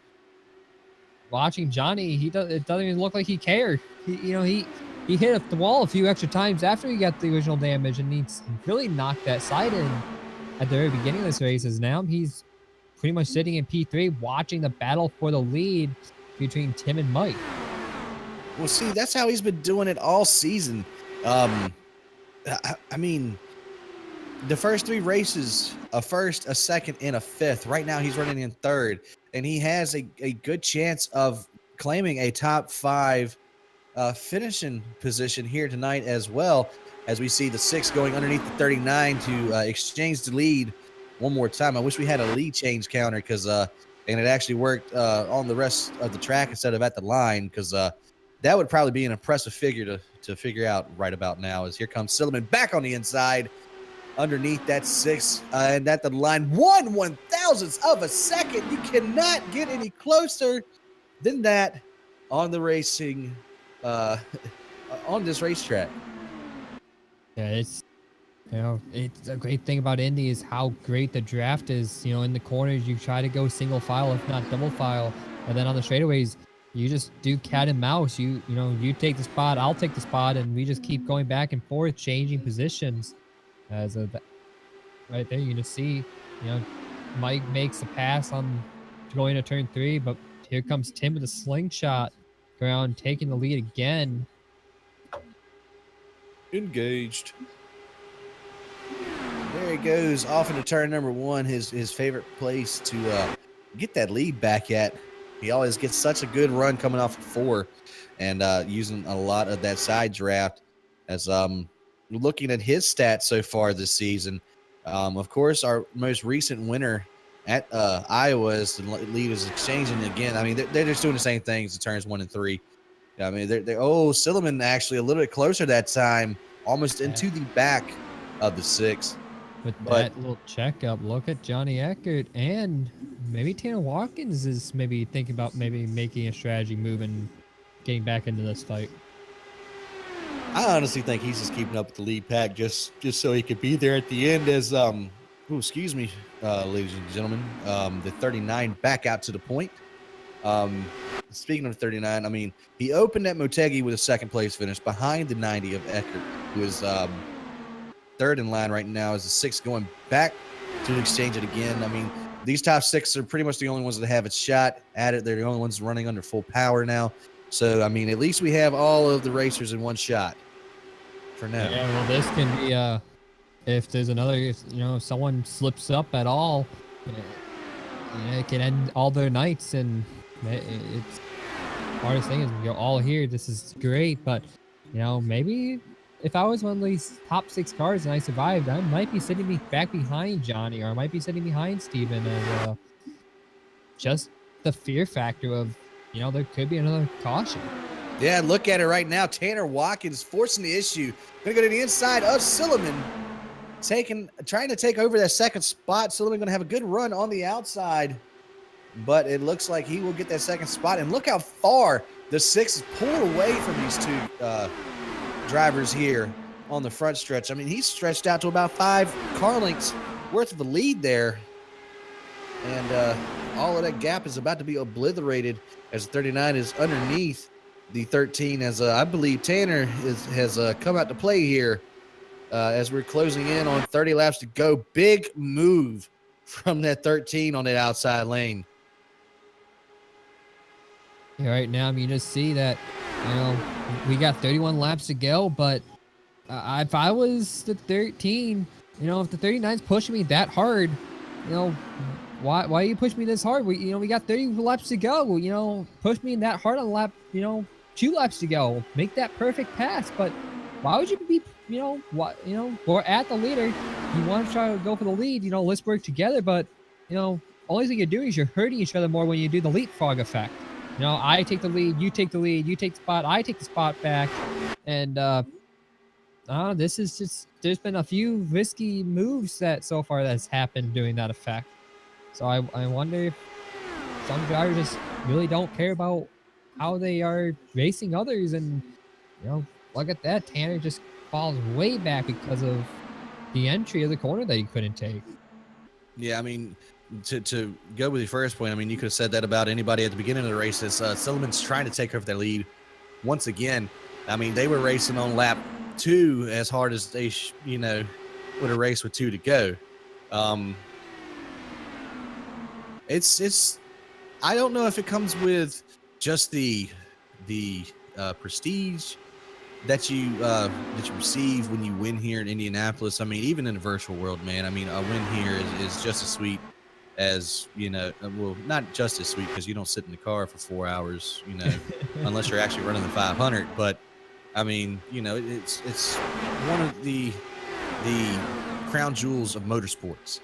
And, you know, these hallowed grounds around here, you know, have provided a lot of great and exciting racing, as a lot of these guys up here in the top 6 just switching out. I believe Eckert got a little bit loose back there, but with the prestige here, I don't know what it does to people, but you know, that little switch that you have in your head, I believe that they turn that to on and up to 11 when you get into one of these big races like this. I mean, everybody's nervous when you first start out.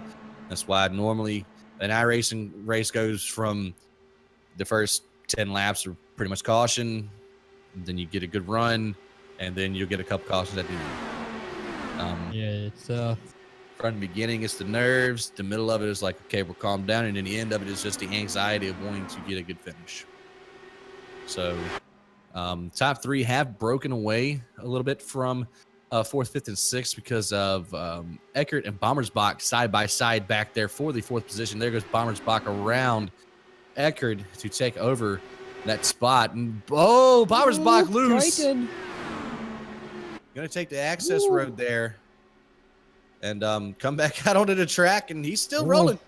He's still going, but he definitely lost the draft. Maybe he might have just enough of Steven Larkamp's draft to maybe help him pull him back to him, but he lost a lot of ground. But we're also coming down to 26 laps to go. These drivers have only done about 10 to 15 laps or so on tires before they come down pit road. You know, we can see right now Johnny Eckert is falling off the pace. He had at the very beginning he had the pace to stay with the leaders, but with that side pod damage, with the damage of the car, and just how the setup's built to dissolve tires after a good 15 lap run. So you just, you know, maybe now I'm coming down to the point where, you know, how are they looking at that final pit stop? We know we had at least do 1, if not 2 more pit stops before the night was over. So, you know, is this going to be a pit stop strategy now Kyten's going to have to do to get back in chances of maybe winning, or at least having a shot on winning tonight? Well, the only good thing about him not being in the draft is he doesn't have the front of the car is going to be more planted to the ground with the front downforce than if he was tucked in behind somebody where the front wing will be a little bit lifted off the ground. That's where you get the tightness issue with the front tires sliding. So that's a good advantage for him. The bad thing is that you need the draft to be competitive, because I mean, just looking at his time right now going through the turn, I mean, 2:14, getting up to 2:17, back to 2:05, going into the corner or coming out of the corner, and just looking at the leader right now, I mean, he's only dropping down to about 2:12 on the exit of 3. And I mean, keeping at about 2:10, 2:09 with, you know, a great force pushing behind him, Indy 13 of Tanner Watkins. And, you know, the more that they can get in line, the less of a draft or less of a drag situation that they would be put under. So it's getting to the point where, I mean, you can see it right now. You only got 3 cars that can barely stay in a line together, being, you know, excuse me, being led by, I believe Larkamp does have a little bit of damage on that car. He looks pretty clean when he passes by me, but I can't really tell. I'm not exactly on top of the car. And then you got Eckert with damage, and Bommersbach has actually caught back up to him. So they might have backed off to let the 3 come back, because the 3 was a pretty fast car, getting towards or moving towards the front there on that last couple of laps before he ended up making that mistake. Best thing that those 3 guys behind him can hope for is that these front 3 start racing and racing hard. Yeah, right now that front 3 are very spread out. They have at least a good 0.2 seconds between everyone. So, you know, they're in the point where they're not in the draft getting the aerodynamic push, but, you know, they're not out of the contention, as right now they're just riding it out, waiting to make that final pit stop is pretty soon. They're going to eliminate that second pit stop and just come down for one, get new tires, fill that Indy car with more fuel, and call it and try to go for the race.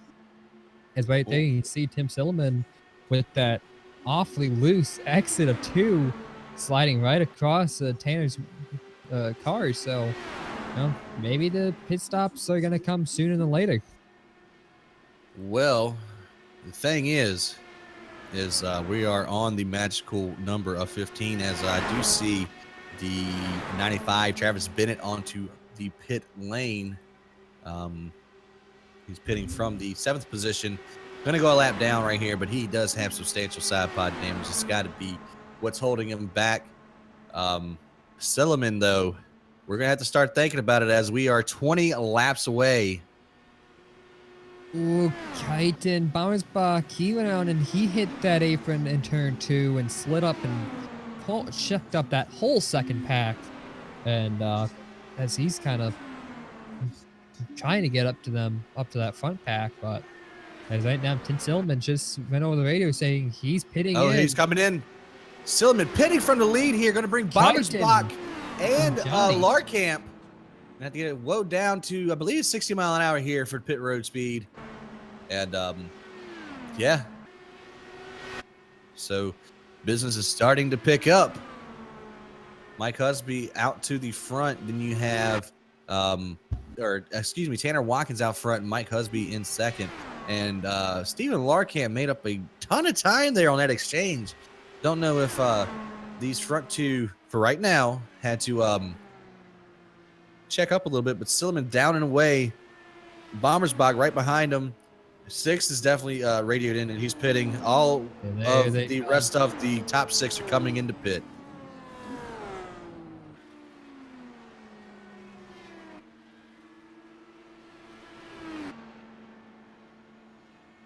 And Silliman going to resume the lead here. Got a pretty good gap on Bommersbach. Let's see where these other guys come out, though. The 13, 6 to 62, because Bommersbach has pretty much left Eckert in the dust just about. Got a good about 15 car lengths advantage over Eckert. That number 3 does, and these guys are just now leaving pit road, stuck behind the number 12 of John Martin. That's not going to be good for the 13. No. Oh, he spins him! No! 12 of 13 around, 12 around. No caution. Man. As we're gonna Watkins. we're gonna instant replay that. Oh no.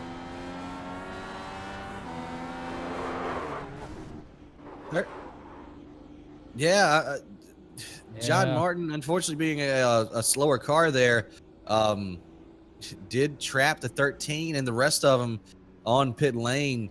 This is quickly turned into a 2-driver battle right now, because you see Silliman way out front. Bommersbach actually catching up pretty substantially. As long as he keeping that draft and this 39 didn't catch up to the car that's in front of him. Tough break for that 13, and that's disappointing.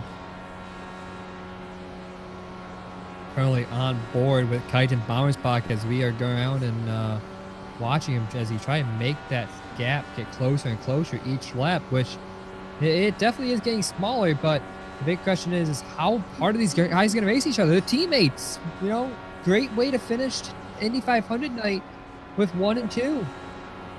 Yeah. I don't know. I'm pretty sure team orders are way out the window at this point. That third man racing team definitely shining through on this race here with the 39 and the 3. I wish we had just a little bit more information on a couple of these other guys. Bennett coming back to pit road. Big run. Here comes Bommersbach. He's got the lead at the line in the inside lane as they go off into turn number 1 yet again. We have 10 laps to go. So this is that 3 car's time to shine as Silliman going to stay in the tire tracks of Bomber's Bach down the backstretch. And you can see in that shot behind them is that you have Mike and Johnny Eckert right behind them. But Johnny falls off the pace more because of side pod damage. So right now, Mike has to push his own car driving with the draft that he really doesn't have to maybe even try to catch up to P2 right now. Steven Larkamp is all by himself, 5.5 seconds back from P4. Yeah, him and Husby, well, really, Larkamp was the biggest loser on that exchange between the 13 and the 12. But shoot, is Ernie still running? Because he's about to get 8th place. Yeah, Ernie's still running as well. Ernie Ludwig, that Black Adder Motorsports number 26. Way to hang in there, bud. He's going to get himself a nice top 10 out of tonight. But we're getting ready to close down. Actually, we're getting ready to close down on 10 laps to go. I'm sorry, I can't do math. I forgot we got 127 instead of 125, so I added in took away a couple extra laps.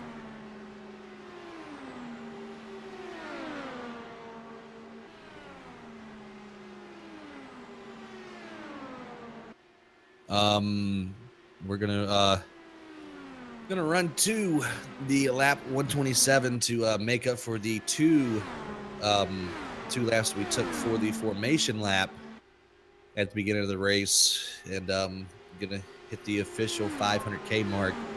But Bomber's Bach out here leading. Tim Silliman definitely sizing up that number 3 teammate, and I believe Boss Man.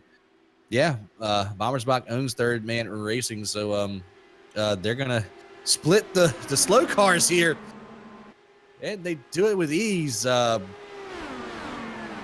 Little bit of a I can't really say that word on TV, but I've already said another thing, so I should go ahead and say it. What a move! And looking back here, the 6 and 90, they got to start doing something a little bit better. The 90 is just hurt. He cannot stay on the back bumper of the 6. As long as these guys play nice, play fair, it looks like they're going to come away with some pretty decent top 5 finishes.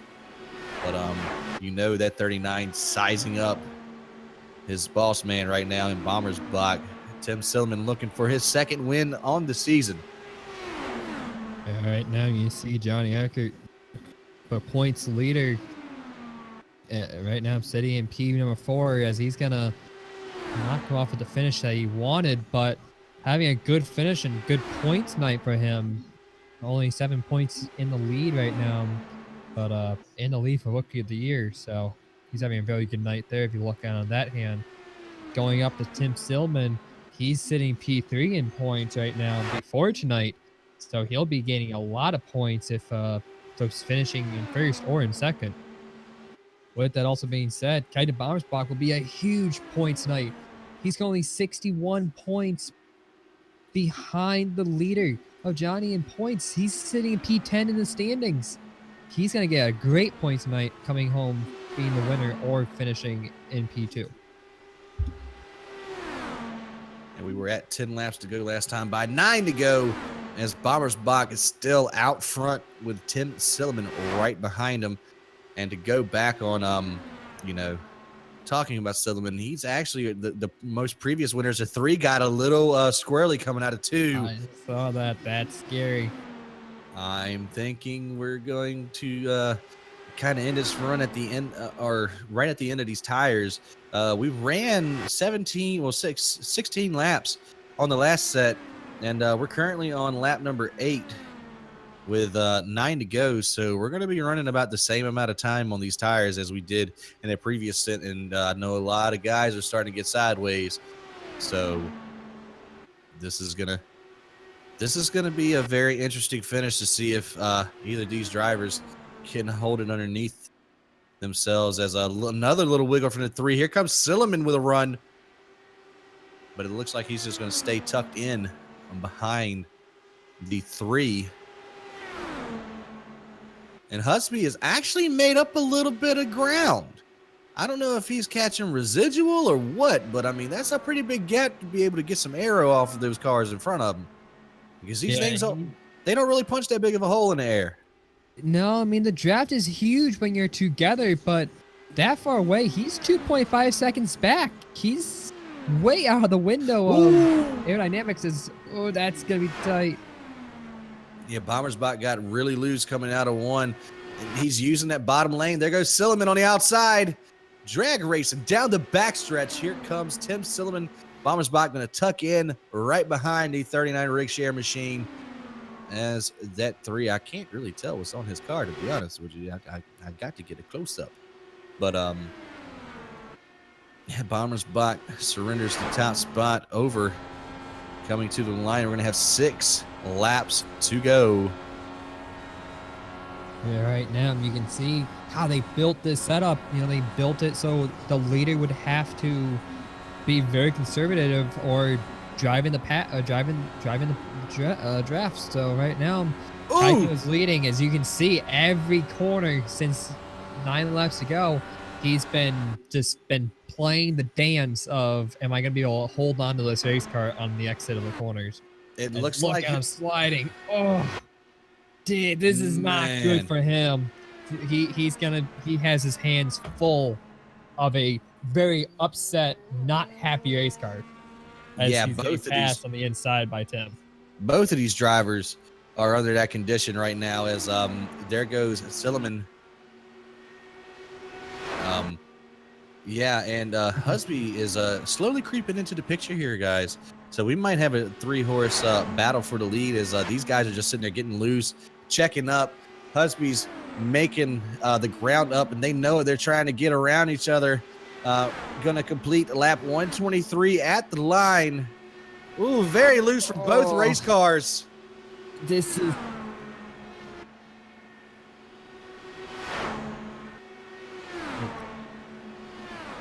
Here we go. 5 laps to go in the 4th ISDC Indianapolis 500K presented by Stock Car Manager. And I didn't really expect us to have this good of a race here at the end, but Husby, he did lose a 10th that last lap, but here comes Silliman down in the inside, peeking a little bit, trying to get that 3 a little squirrely getting into the turn. He's definitely burning off a lot more tire, having to arc out a little bit more than the 3 does. It's so scary watching this. This is both these race cars on the edge of falling into the water. They're on just a very thin line of ice because they're both cars are so shot. They've both been out for over the last probably about not even more than 20 laps, give or take. There he goes. Bombersbot's loose. Coming back out onto the track. He's still fighting it. Fighting. Slams into the wall. No. No caution on the racetrack, but that's going to end Kite Bombersbot's dreams of winning the Indianapolis 500. There is the caution. Tim Silliman is going to come to the line, take the yellow flag, and in 2 more laps, going to take the checkered here at Indianapolis. Man, he almost had it saved too. Wow, he had it saved and just stopped on track, threw that caution, knowing obviously he doesn't have those green-white checkers, and wow. Yeah, he was trying to get rolling, but I mean, he just couldn't. He had way too much damage. I mean, he was just so close. Maybe just even an inch of overcorrection, but I mean, that turned out pretty freaking good for Larkamp there, as he's going to jump up from 5th to 3rd. Don't know what happened to Eckerd, but man, oh man, Ludwig is up to 6th. That's awesome. Wow, 7 laps down, finishing 6th in ISDC Indy 500. That's a great job on him. I mean, he got a damaged race car like 10, 15, maybe even 20 laps into the race. And just through attrition, I mean, he took it over as Bomber's Box still having a hard time trying to get that thing around. I mean, he had to let both him and believe that was Eckert by, and I think they might have to let him by once again. But pace car has got Silliman here at the line, going to take the white flag this time around. Nice job for Mike Husby as well, going to come home with the second place finish on the night. Larkamp up to third, Eckert fourth, and Bommersbach, if he can continue to nurse that thing back around his track, he can potentially finish in the fifth position. He might be around Eckert, so he might be fourth. Don't know how our racing is going to score him. It looks like fourth. If he can keep it off the wall. If he can keep it off the wall, he's definitely crab walking and having a hard time driving it. I wish we had a blown tire model, because he would have already blown both of those back tires already, because you can just listen from the stands, the squealing and pounding of those tires.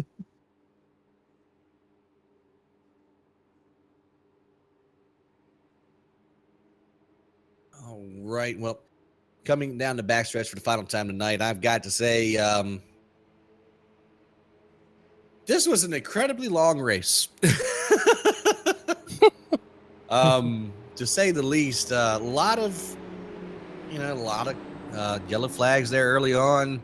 I think our longest run would have had to been that last run right there with green flag pit stops in it. So from 91 to the end of the race,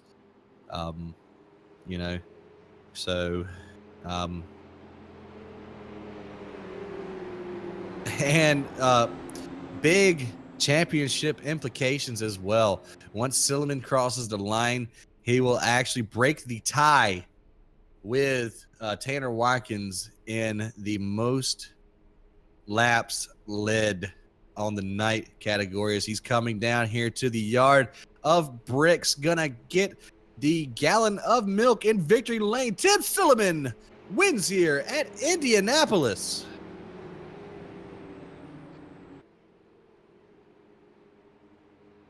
I hope he likes calcium. I can't stand white milk. I'm sorry. Go get it, bud. Do you? Wow, 31 lead changes, 19 cautions. So.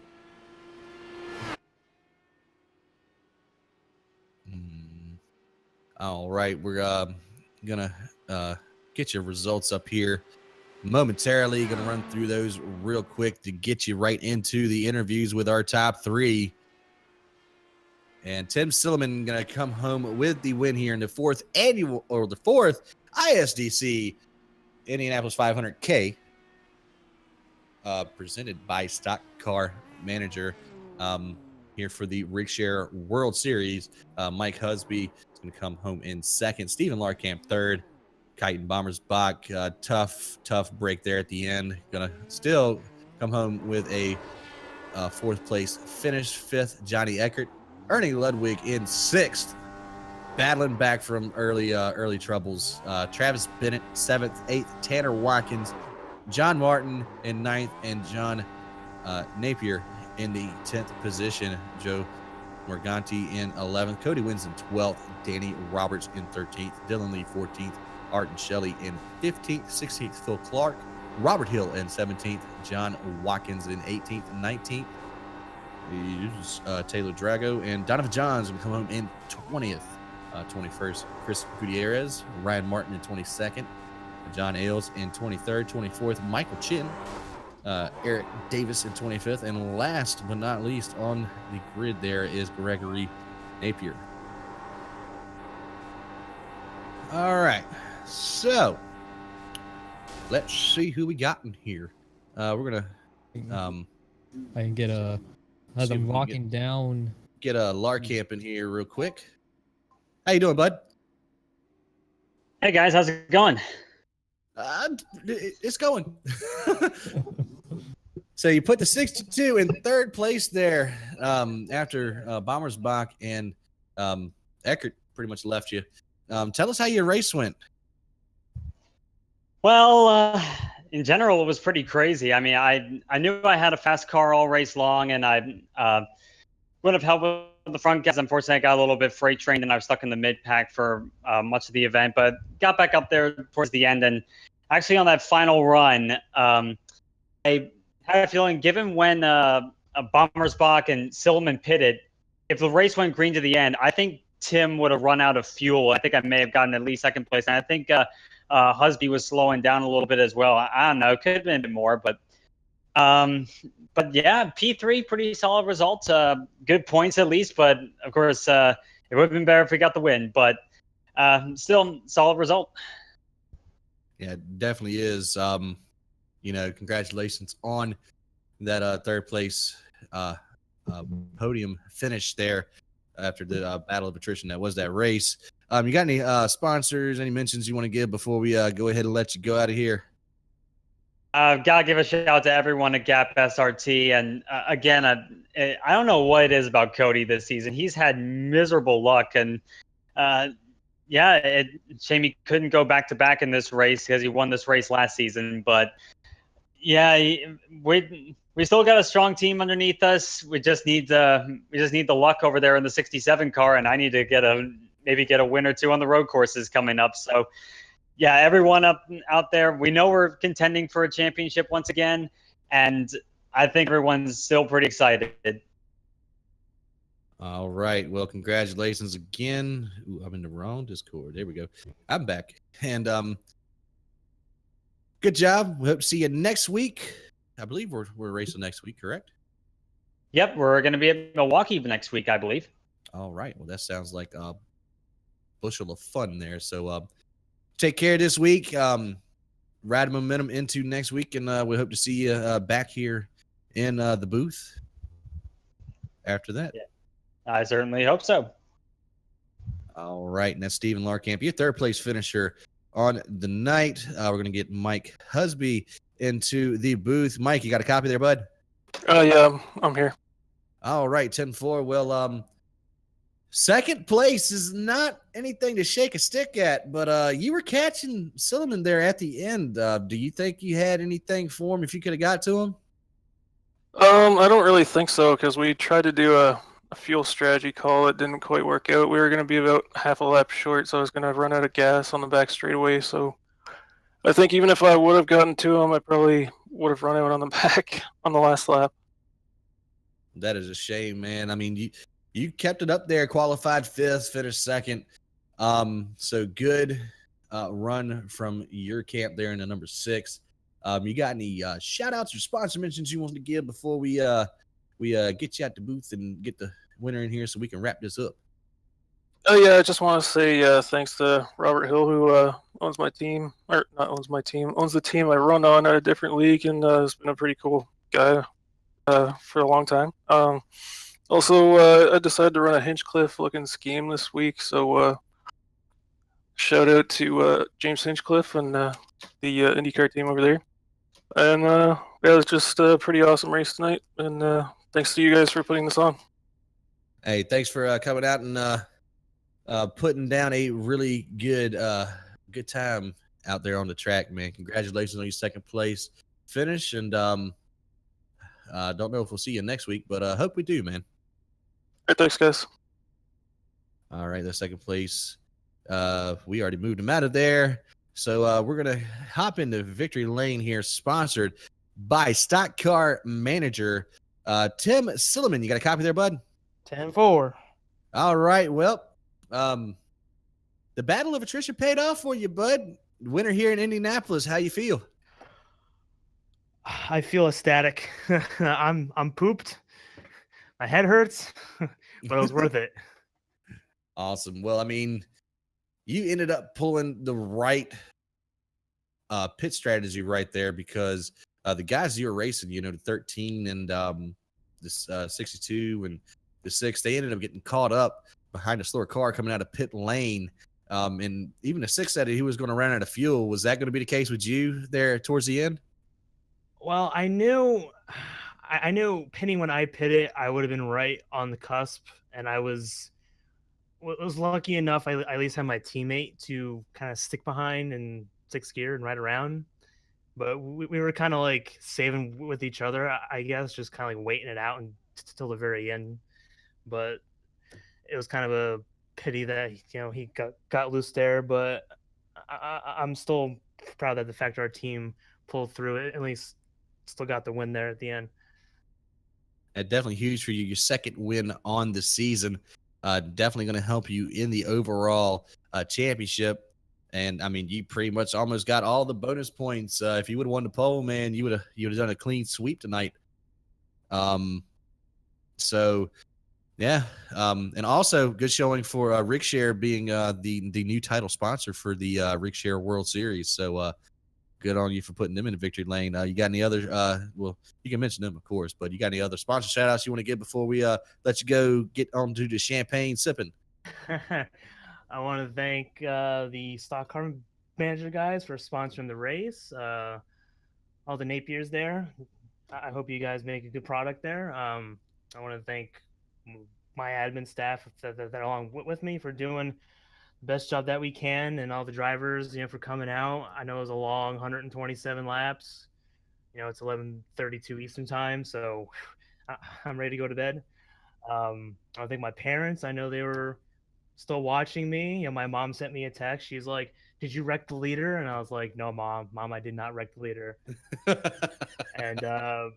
And to my coworker at work, if he's still watching, I appreciate you staying up. I know you have your kids and whatnot at home, so if you're still up and watching me, kudos to you for staying awake. And to my sponsors, of course, Rob and Chris of Rigshare, for doing a good job with us and getting this deal together. I appreciate everything you do for me. I hope we can, do a great job together. And that's pretty much it. All right, 10-4, Bud. You said a mouthful, but you deserve it. Congratulations on the win tonight. That's Tim Silliman, driver to number 39, Rigshare, ride here in the ISDC Rigshare World Series. Congratulations again, Bud, and we hope to see you next week. I'll be here. All right, and we're just gonna hop on down to I'm gonna throw him there. And Dylan, give me a little bit of a rundown of what you thought of tonight's race there, bud. Tonight was a long race. It was most definitely a race the administrators aren't gonna forget. It's definitely be a race where drivers aren't gonna forget. 127 laps at Indy. That it says it all right there. It's a long race. It's a long night of racing, and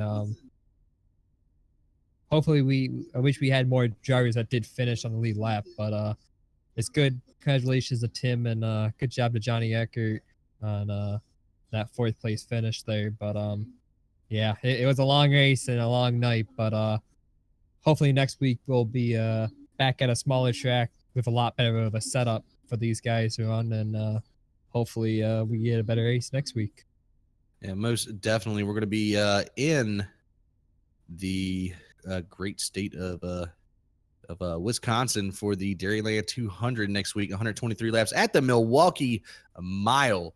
So that's going to be October 2nd at 9 o'clock live here on the OCTV Facebook and on iRacing.com/live. Everybody over at the ISDC admin tent would like to thank Stock Car Management for sponsoring tonight's race. And you can check them out on Facebook from Strange Development. And they were actually in the race as well here tonight. So big props out to them for showing up and coming out and racing. And, pretty much, the race was the race. So for Dylan Ackard, Tony Knuckles on the ones and twos, and myself, we are OCTV, and we are out.